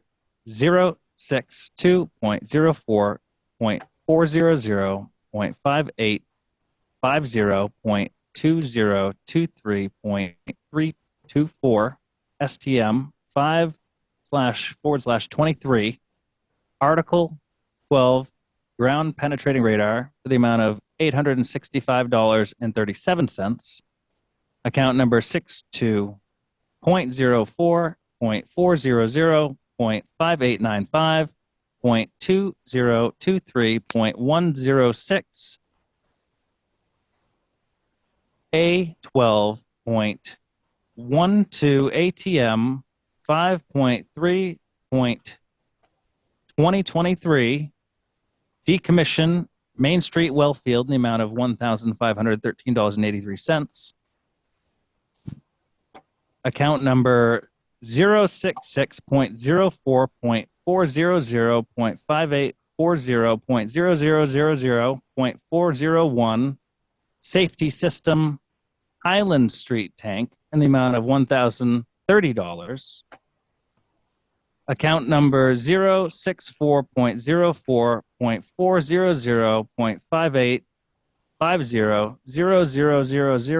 064.04.040.5850.00000402 Watergate trailer purchase in the amount of $2,434. Account number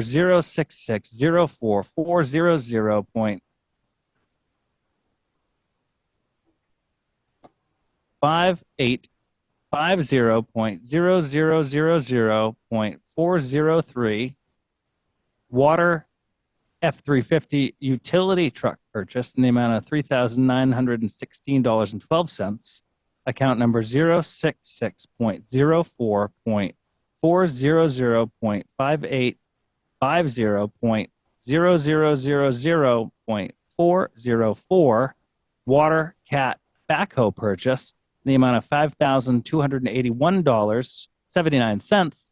Account number 061.04.500.5780.2020.000 STM 7/25/2020 Part 4 MVP grant match in the amount of $2,000, all totaling $17,188.53.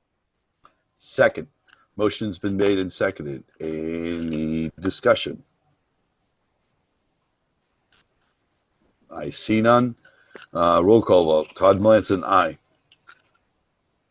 Nathan Matala, aye. Jessica Funioli, aye. Okay, God bless us. I move that the Water Commissioners vote to carry forward the warrant articles from FY24 to FY25. Account number 062.04.400.5850.2023.325 STM 52-2023 Article 15 SCADA system in the amount of $49,401.68.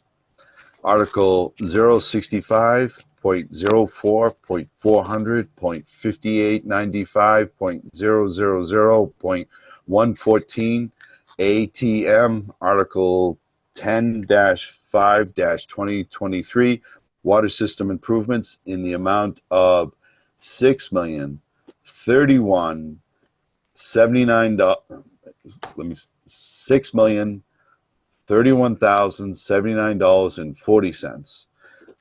Our account 06504.400.5895.2023.113 ATM 522-2023 ATM 11 Water System Improvements in the amount of $937,504.08.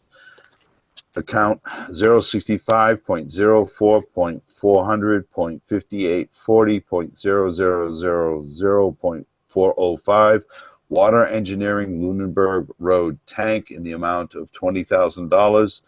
Account 06404.400.5821.0000.322 A7 ATM 121421 PFAS treatment plant in the amount of $13,046.38, totaling $7,051,131.54.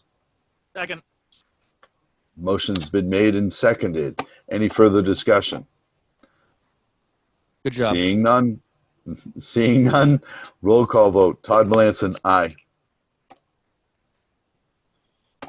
Nathan Matala, aye. Jessica Funioli, aye. Thank you. Vote to close. No, we did that one. Water Commissioner updates and reports. Just wanted to go over. I actually got reached out by a couple people about water restrictions and why we have them, why we don't, or what have you.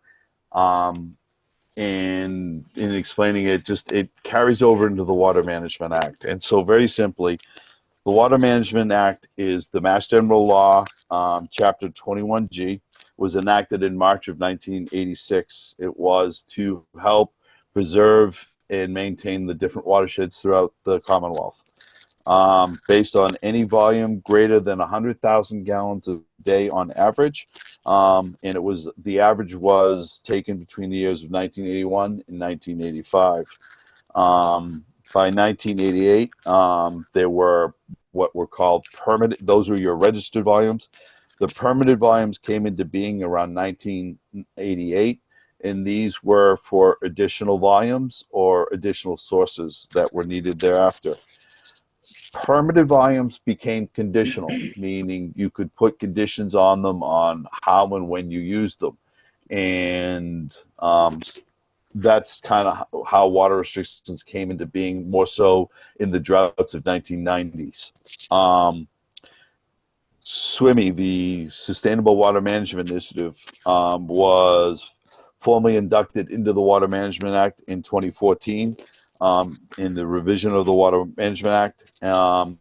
It incorporated certain factors or categories in your ability to withdraw water.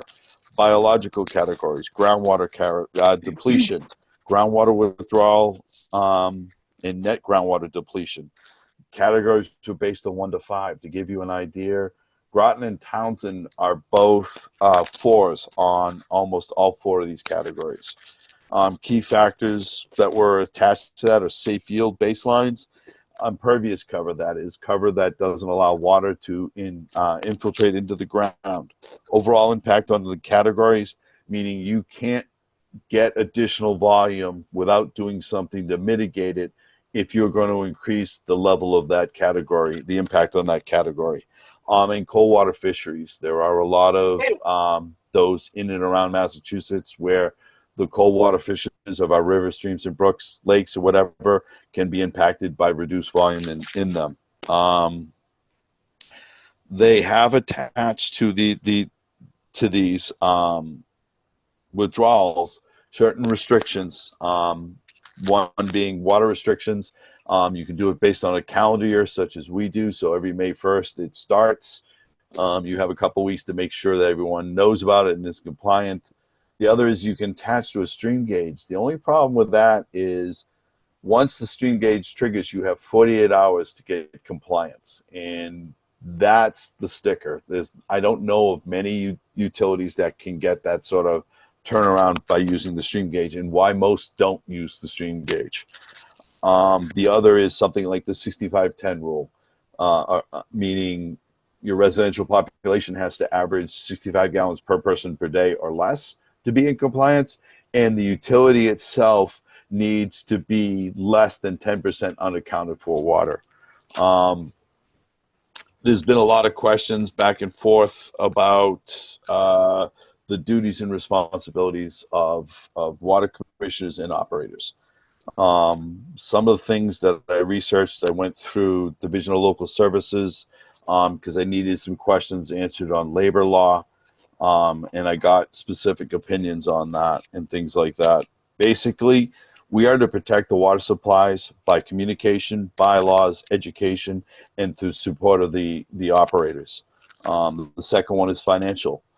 We make sure that our rates and our structure is sustainable, both for the community and the department. There has to be a balance between them. We approve and direct the budget. Through financing, we make sure that the staff have all the technical and equipment they need to perform their jobs and keep the department in compliance. Policy, primarily in terms of the interaction with residents and the water takers.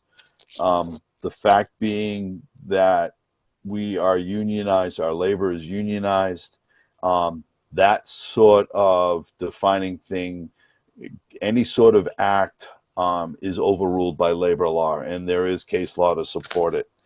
But the other one is protecting the supply, the impacts by limiting impacts and the demands on the supply system, whether it be our watershed or a reservoir or what have you, by setting limits and by backing the policies of compliance that the operator has to follow. The operator is basically responsible for the day-to-day compliance with all regulations from DEP, EPA, and the Department of Health. He has to, or the staff has to have the required numbers of licenses. We cannot run a system, not unless you're licensed and recognized. So if we had no operators with licenses, we could technically not operate the system. The operator does have to inform the board, both of emergency and unexpected circumstances, and on the day-to-day in a timely fashion. So he's allowed to react to an emergency, but as times allow, not at the next meeting or something, but as time allows, to inform the board. Specifically, if there's a violation, the board is technically the one that would be the point of contact with the regulatory agencies in conjunction with the Board of Selectmen. Primarily ensures proper operation of the system, both treatment and distribution, and ensures the continual operations during an emergency. And so that's the basics of the duties of both entities. More and more what they say is you should be a team. You should be a combined, and communication goes both ways. But they do hesitant on limiting what is called interference in the day-to-day.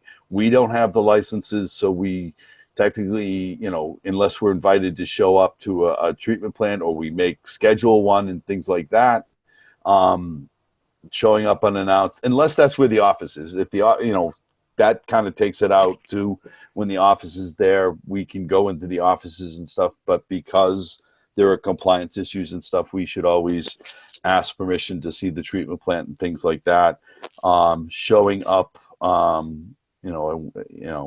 distribution system work, we should probably leave that to the operators and things like that. But the communication needs to be in a timely fashion from the operator.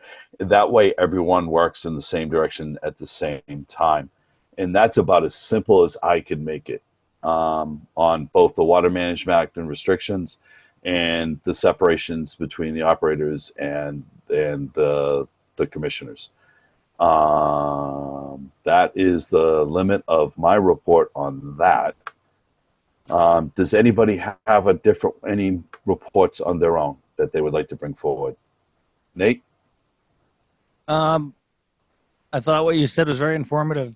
I don't know why you didn't include the mass law and our acts of 1920 in there.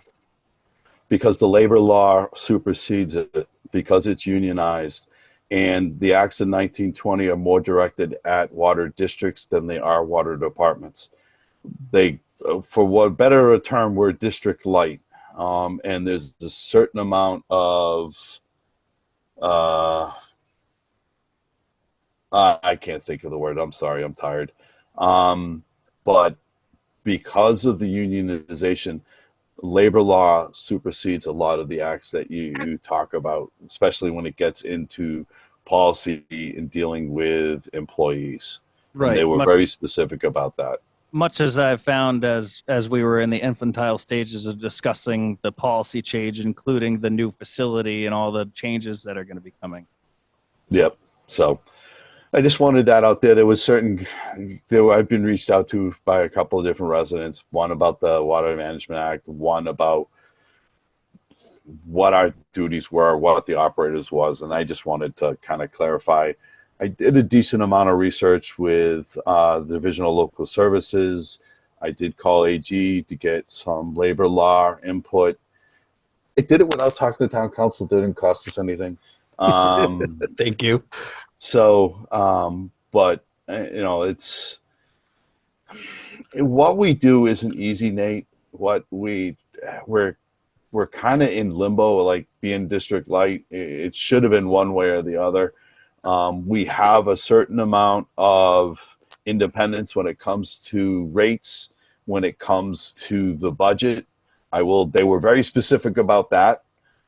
We set the rates. And we inform the selectmen of it and stuff like that. They usually vote to approve it, but whether they do or not, it is on us to set the rates and to make sure that our operations are sustainable. And that, I guess, that's the defining line. Where it got a little bit more tricky is when they unionized and those responsibilities kind of switched. In labor, the case law says labor overrules those because it protects labor. Yeah. And that was about as much as they would tell me. Does anyone have any more comments on what I just said? God, I hope not. Oh, Nate, go ahead. Yeah. So I'm really glad you brought this up, because I've actually said in previous meetings, there's never been a time where I've known so little about what's going on with we get our updates, and I think it's really good. And Dave does a really good job of keeping us updated on this large project. But it's funny you said regulatory. I haven't seen a sanitary survey in a couple of years. We have them every 3 to 5. Oh, is it? It's not annually. Okay, that's a good reason. Every 5. Yeah, I remember they got- the and they- last to be honest times with it you- was brought up. It was No, I know. handled Yeah. very improperly. Yeah, Um, I will 1000% agree with you there. If you didn't see my head get red at that point in time, you never will. But I would say that there was it's every 5 years. There was a time DEP did lose a significant amount of staff, and it did get pushed out a little bit, but they're right back on it. And that's a regulatory requirement of them from EPA. In fact, they got in trouble with EPA on that. So the other thing I was going to say, sir, yes, sir. was I would like to know.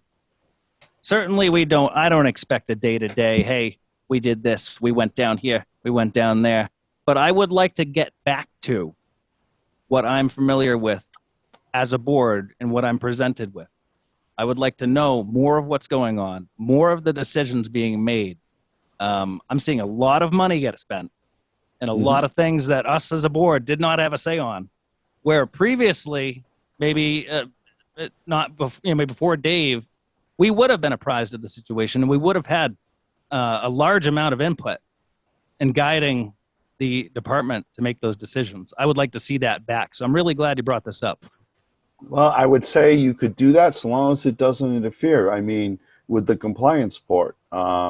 Absolutely. Like when I'm you, not, I'm when not you're talking- suggesting otherwise. No, I know. I'm not. I'm just outlining my thoughts.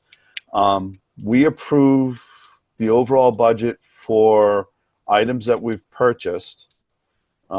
If you could give me specifics on what was spent that we didn't necessarily.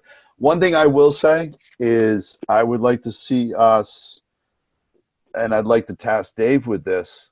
I'd like to see a draft budget come out for the next fiscal year that we can start talking about in our October or November meeting. So we can start formulating. The contracts are signed now, so the personnel items of it should be tidied up now. They're all been, as far as, correct me if I'm wrong, Select Board Liaison, our contracts are set to go now, correct? Both for the staff. Okay, so we're good there. He should have an idea of what his costs and what he wants to purchase, what we need to approve. That gives us a couple of months to talk about it before we get to, when they're due in late February, the final budgets? No. And when So do they do? So we have to have our budget done for December. Because you have to have your budget done before you do the rates.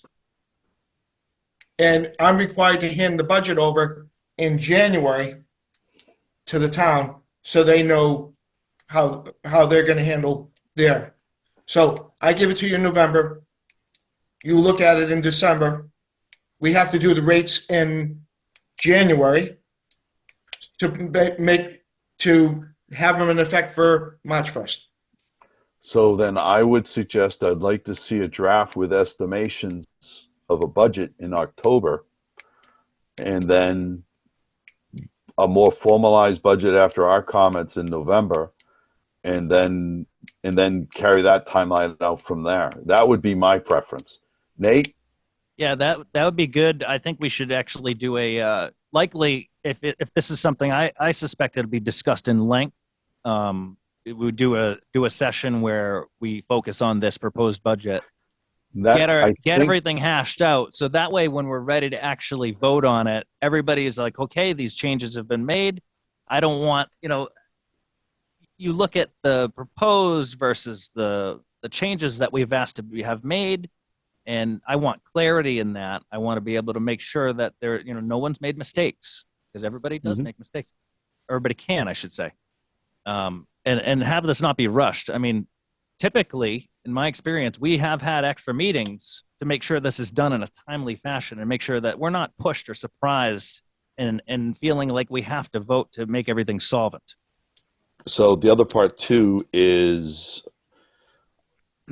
one is we were given timelines on the SRF. So that part but I would like going forward to be more formalized in the way we do our budget. So that is, and I technically think, like the preliminary part or what have you, can our budget's executive session? No, No? because that's Okay. all public knowledge. Yeah, I mean, that's true. not public. All right. Yep. No, you're right. So I would, I'd like to see us have a preliminary one. If not for our October one, then we set an additional meeting for later in October that is specifically about the budget. So we're not confusing it with anything else. So the meeting doesn't go on for 4 hours. I think having an additional meeting for a budget, maybe targeting the second or the third or fourth week in October, so we can have a preliminary budget. We can discuss it, hash it out, get a more formalized view on it to present in November, and then vote on it in December so Dave can turn it in on time. Anybody's on the board, anyone's opinion or take on that plan of action? Nate? My opinion is that would be responsible. I want this board to be utilized as much as possible. If that means taking and having additional meetings. I mean, this board has always ever just grown. We used to have additional meetings all the time. And our agendas used to be filled with things being brought before the commissioners. And I just haven't seen that.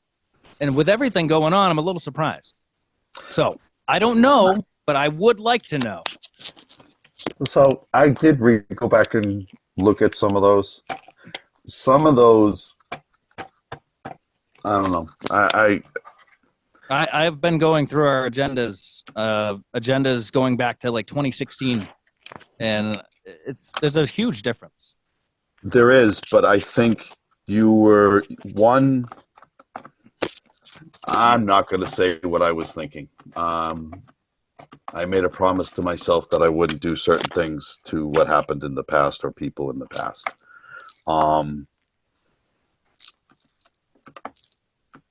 I think the way it worked was more of a. So here's the thing about water systems and the duties and responsibilities. The smaller the system is, the more responsibility the commissioners actually have, and the more input on the day-to-day that they have. The more complicated and the larger the system get, whether it be in water takers, the type of systems they have, or the number of staff they have, the less on the day-to-day responsibilities and input they have. I would say what you're used to is dealing with a smaller system where you had, as a commissioner, more day-to-day responsibility and input. And the difference is the system is drastically different. It is a more modern system with treatment that we have no business having input on. And actually by law, we don't. So I would say that would be the one difference. Go ahead, Nate. I disagree with most everything you said except for the last thing. We do not make decisions as a board on day-to-day operations. And you said that a couple times in couple different ways. I don't think you meant to say that. I'm talking about things that are required, such as we have a F-350 truck, and what that was a state that was free cash. So excellent. We didn't have to take it out of our budget. The planning, I could go specific. If you want a list of specifics, I will get that for you. But I would rather just try to take a step back, lean on your commission. I'd say, Dave, please lean on your commissioners. Let us do as we're elected to do and review what you're thinking and what direction you're trying to take with stuff on the big picture of the water department. And then I will feel like I am doing my job and doing as I'm elected to do, the voice of the people. Have you So- read the 10-year plan of maintenance? No. So, but Did we go, what I would did we say go is, over that in an open meeting, Dave? I think we did. We it's in what, one of and- ours. I do remember going over it. well, so then yes, I did see that. Right. I will tell you that this place was falling apart, and I'm still trying to fix all the things that haven't been done for the last 20 years. And it's been daunting, to say the least. I would like to be apprised of these things that you're dealing with, and please do lean on your board, make it very transparent to us, and let us know what's going on. Not just with the project, because you are doing an excellent job with this project, but I find myself at a loss when I'm signing warrants and I'm seeing this, and this, and I don't have specifics right here, but I'm really nervous. See, I signed the same warrants, and maybe it's because I understand it, but like we just returned, how much money did we just return on, you bring up the F-250. We just returned to free cash almost $4,000. So I don't think that we purchased anything irresponsibly or anything. We returned to almost $2,500 out of what we estimated we were going to charge or need to do to purchase the gate trailer purchase. Right. And I don't doubt that Dave has taken and made good decisions about what to do with that, but I just don't know until it's time to sign the check. That, in my experience, in the many years prior to Dave's arrival here, hasn't been the way it's gone. And I'm just asking to have him lean on the board and use us. We have good ideas. For instance, and I was talking with someone about this the other day. We had an engineering firm design a bridge for us, and it was going to cost this ungodly amount of money. And we had a commissioner come up with an idea where we utilize a rail car for a bridge. You remember that?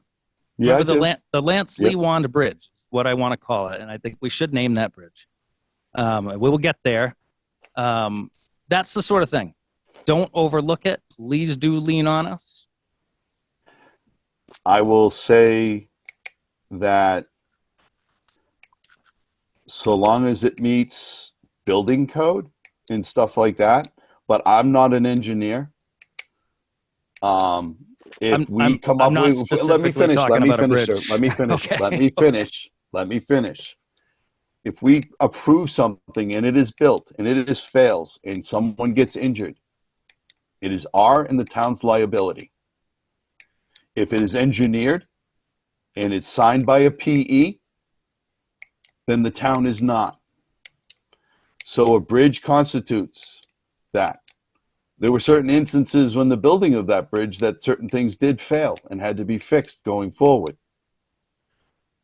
So while I appreciate the ingenuity, I'm always going to lean towards the side that protects the town's liability from injury. I'll be honest with you, Nate, in the military, on several instances, no one luckily ever was fatal. But on numerous occasions, I had to explain to someone why their loved one was injured. I will never do that as a water commissioner. You can ask me to resign before I will ever approve something like that.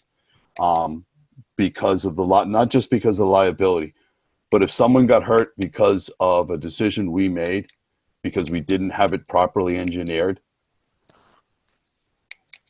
I don't think I could look myself in the face ever again. And I could not, in good conscience, nor will I ever, vote to approve for something that is not engineered. I cannot be any more specific than that. If this board did approve something that was non-engineered, that had the potential to hurt someone, I would resign immediately. Now, It's as simple as that. I can't be any more specific than that. We are not engineers. somebody's clicking a pen. I am. I'm sorry, because I'm just a little agitated. Yes, sir. You have the floor.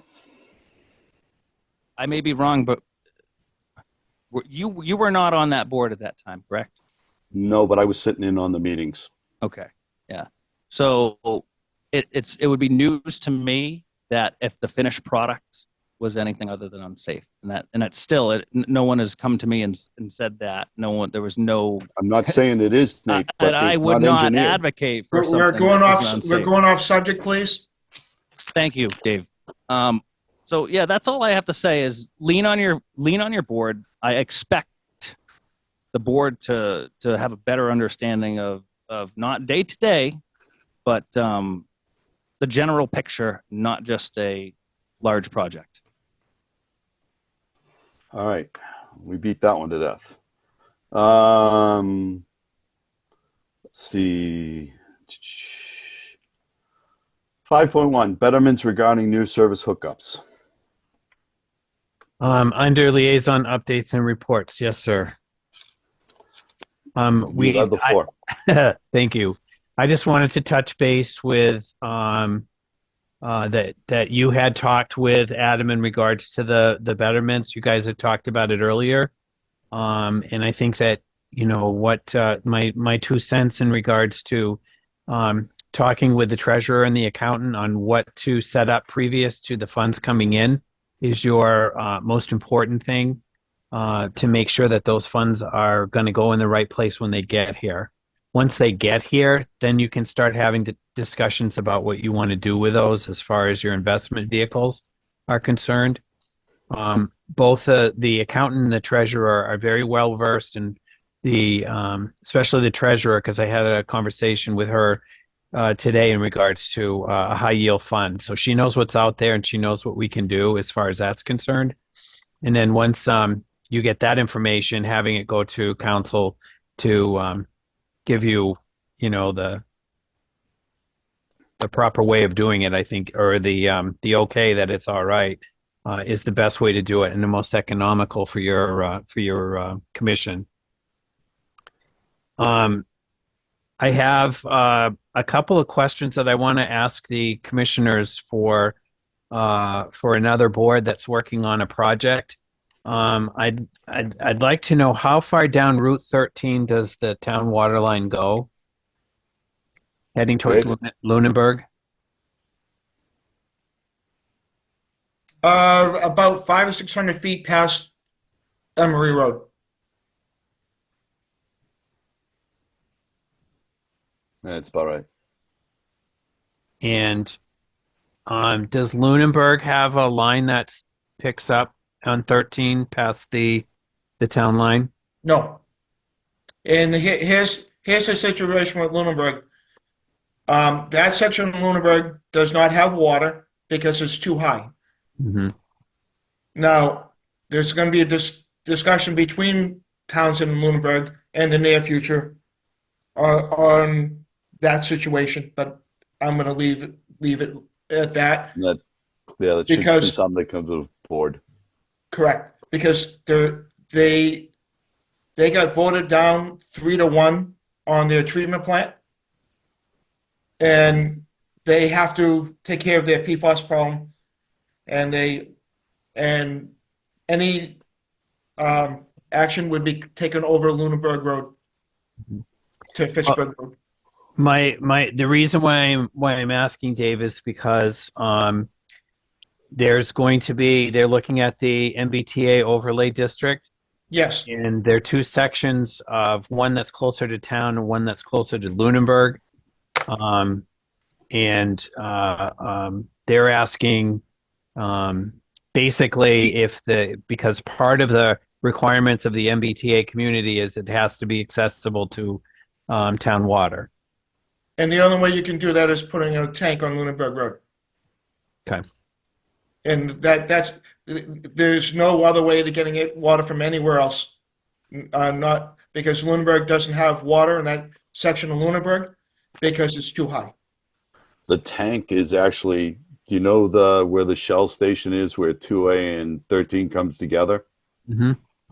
It's on top of the hill to your right. And that is actually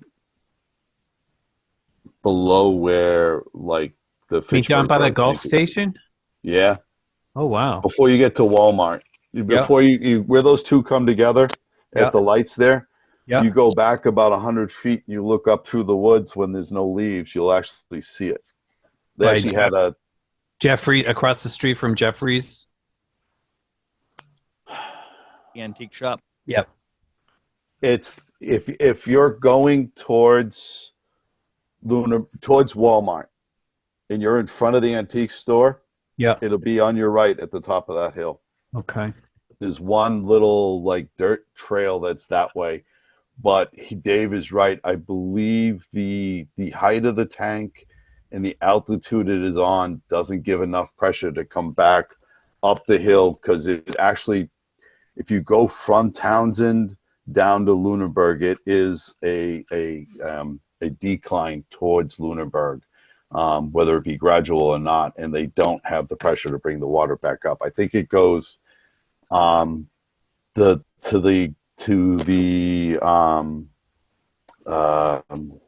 just about up to, well, the DPW has town water, Okay. but I'm not sure if it's off of 13 or the other side.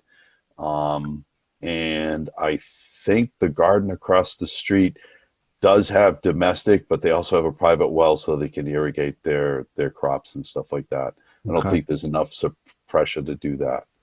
But those are the two, that's about the limit of where I think their water goes on that line.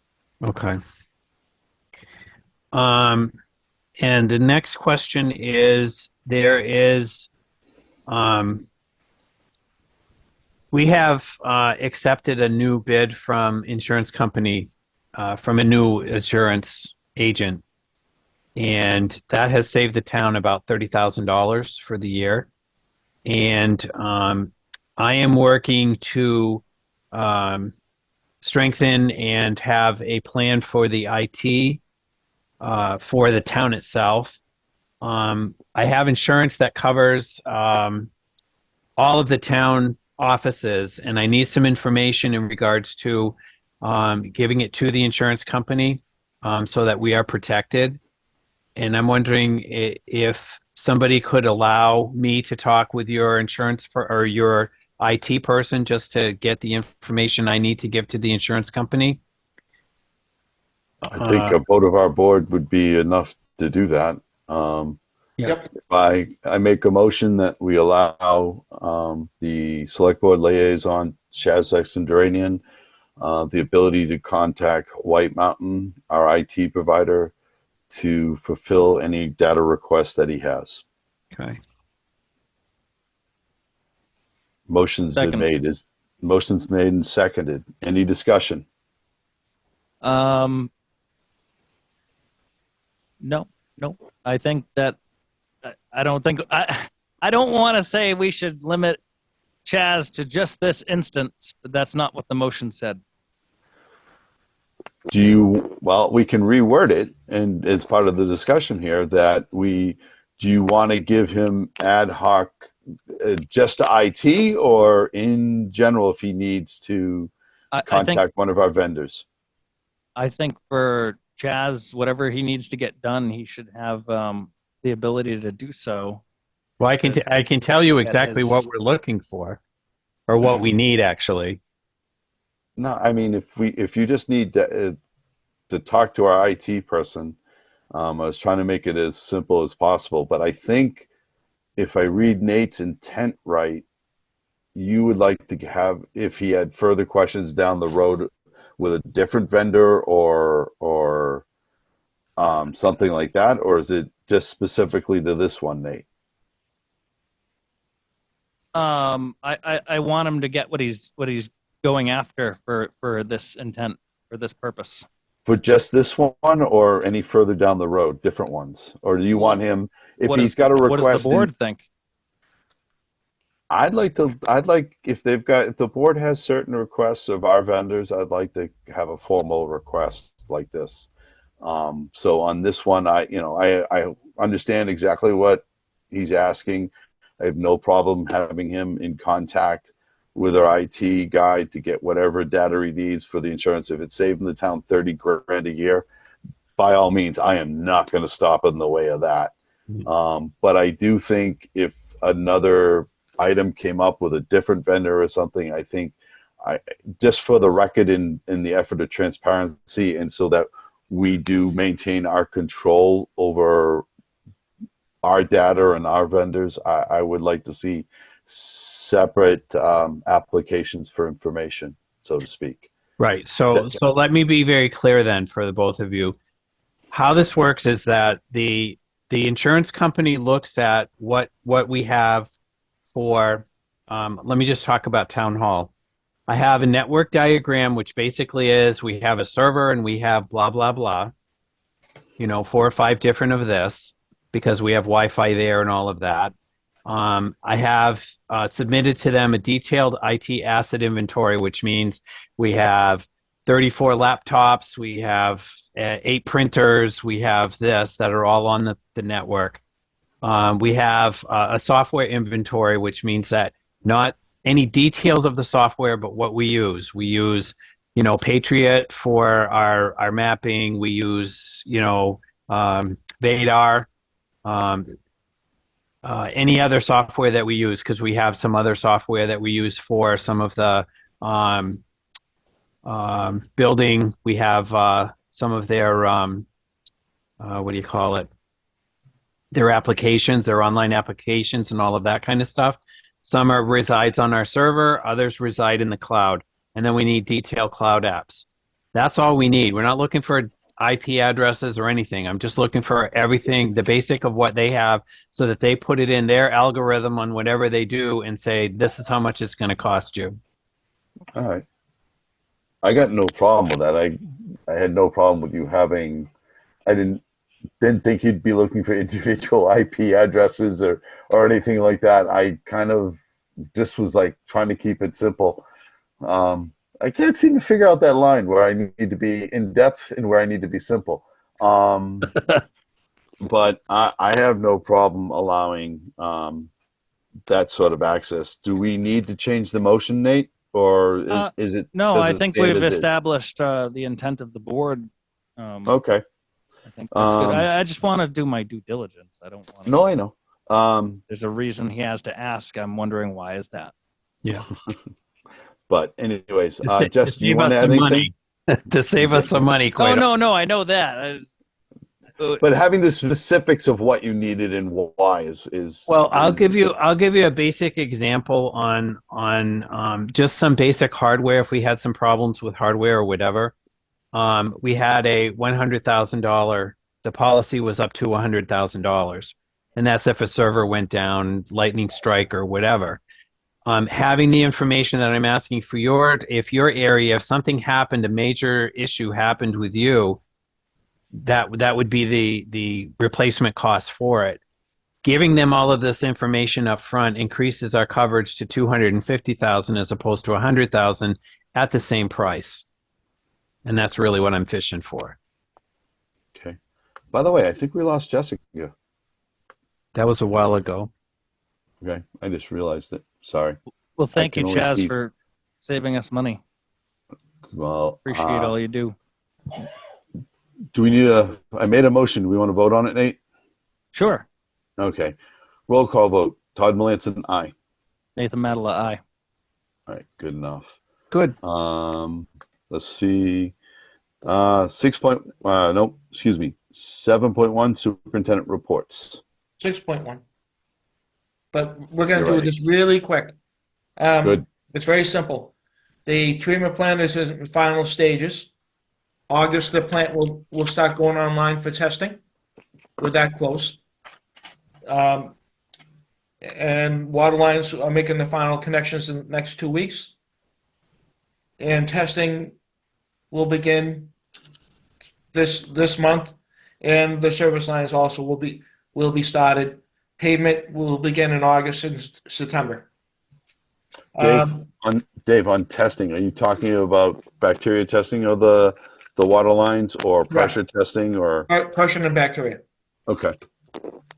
A couple things that have come up is that a study has come out for PFOS, that PFOS is absorbed through skin, which is what Jessica mentioned about the products, that, as you know, firefighters get cancer through their uniforms. So they've proven that PFOS is also going through the skin, and the FDA is coming out with outlawing PFOS in packaging. and that'll happen soon. So the only limit on that, because we went round and round on this in the technical committee, is they can. But in the Supreme Court, like in the case, I think I mentioned it before, in the case of asbestos, and I think they do for packaging, so I don't think it'll be stuff like that.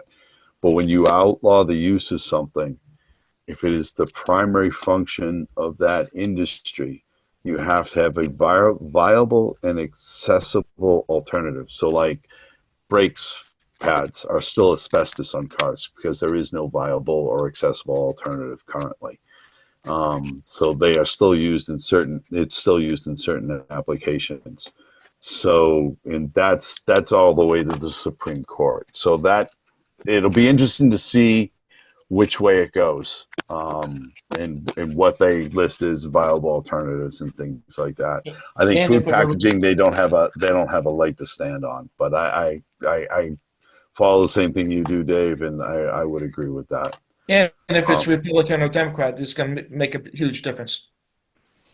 Because one's We'll going see. to pull back things. I don't think you can on this part of, well, like I said, we'll wait and see. We That's can right. we can only do with what the regulations we have now. And to be honest with you, the state has primacy over drinking water, so they can change whatever they want at EPA. It would stay the same in Massachusetts currently. So, what else? Oh, by the way, your updates on Facebook on the project have the staff and yours updates have been excellent. Couldn't ask for better, and Yep. appreciate the outreach. I've had a couple residents really reach out to me and say they really appreciate seeing what the money we borrowed is building. So thank you. Any updates on? I'll let you continue. So hopefully your updates on paving, because that Oh. seems to be the biggest contention. The paving for the water line is August, September. Okay. Now, the paving for the building, the base coat is as soon as they put the gas line in. And then Did they they do the finish base grading, coat. Dave? What? Did they finish doing the grading around the building? Yes. All right. They did that. They did the frac pads done. The office is all sheetrock and painted. We're waiting for, we're putting sidewalks in this week Okay. around the What building. about like when does this might just do like is carpeting in or is tiling done or that sort of stuff No, yet? they're waiting to do a little bit more on the electrical. They're doing Okay. the outlets. They're putting they're putting the outlets in first before they can do everything else. Okay. That's a very short process, putting the drop ceiling and the carpet in. Okay. And the furniture will be going in probably September. That's what All right. we're talking about. The microbiologist and chemist in me is going to geek out a little bit. When's your lab get set up? Actually, that's probably September. All right. Good The enough. building will be essentially finished September, beginning of October. I would love the board to have a tour. Once she's up and habitable, I would love to have the board have a tour of it before we invite the public and do a formal opening or whatever. Maybe even wait until you get the plant up and running, and like next year do a water day and do a public opening there or something like that. But I definitely would like to see what we've supported come to fruition. The board's put in significant amount of time as well as you have. So when you get to that point, let us know, please. It'll be in the spring because the generator doesn't go in until December because All right. generators take forever to get in now. So the final payment for the building was probably going to be March or April Okay. because there's going to be a punch list and you have to go through a lot of testing. I don't think we need to wait until the punch list is done. It would be nice to see what the punch list is as we walk through. Oh, no, I mean, talking And that about. might then that goes to what Nate was saying about seeing and hearing and that sort of thing. See what wasn't done, what needs to be finished, what needs to be done better, and or whatever. That Right, I'm sort of talking stuff. about the public. Before. Okay. All right. Nope. That's good. You guys, anytime you want, you tell me when you want to go through, and I'll make it happen. All right. Thank you. Anything else? Nope. All right. Then we go to my favorite part, everyone's favorite part, scheduling the next board meeting. Jessica is not here, so it is going to have to be somewhat conditional on her, but the next I still see her thing down here. do you? It was gone No, last no, time wait. I looked. Hold on. There's two Oh, Jessicas. yeah. Oh, no, I'm mistaken. She told you she was leaving at 9. Our office, Jessica. Oh, okay. I didn't missed hear that that, part. so I apologize to Jessica. Hold on. Calendar. I hate this phone. There she is. So next month. Do we would want to be- entertain a meeting for the 29th to meet with the accountant and possibly discuss viable investors? Can we do the or 30th? investment Because vehicles? 29th is my birthday, and I really don't want to Oh. do a meeting on my birthday. Happy early birthday. I can absolutely do the 30th. I think we should make him do it anyway.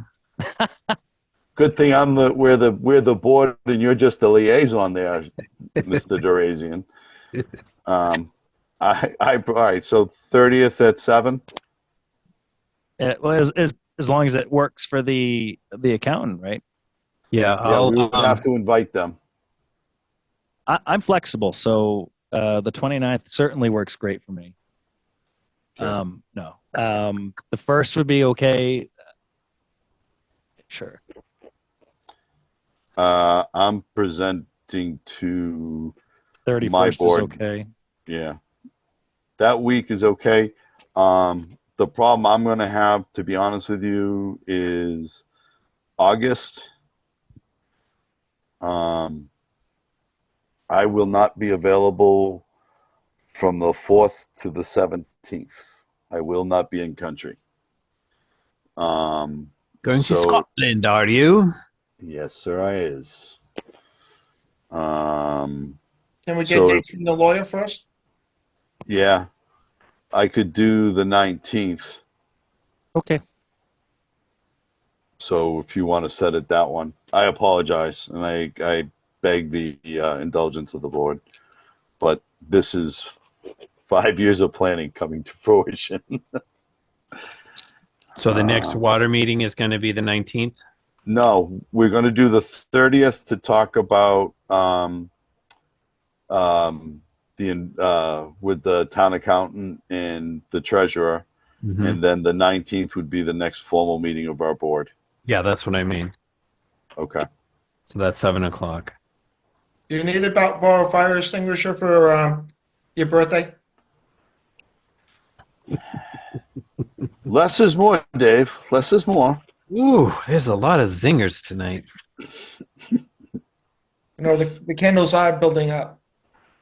Mr. Chairman, Yes, sir. I move that we review monthly abatements and adjustment lists, review and sign end of month reports, and sign bills, payable warrants out of session. Second. Motion's been made and seconded. Roll call vote. Todd Melanson, aye. Nathan Madela, aye. Nicely done. Mr. Chairman, Well- Yes, sir. I move we adjourn the Water Commissioners meeting. Second. Motion's been made and seconded. Roll call vote to adjourn the meeting at 9:45 on Monday, July 8th. I actually have some lengthy discussion. No, I'm kidding. Say it again. I said I actually have some lengthy discussion about this. But what? I was joking. Oh. Now I'm going to Nate, vote no. I'm too tired. Motion's made and said roll call vote. Todd Melanson, aye. Nathan Madela, aye.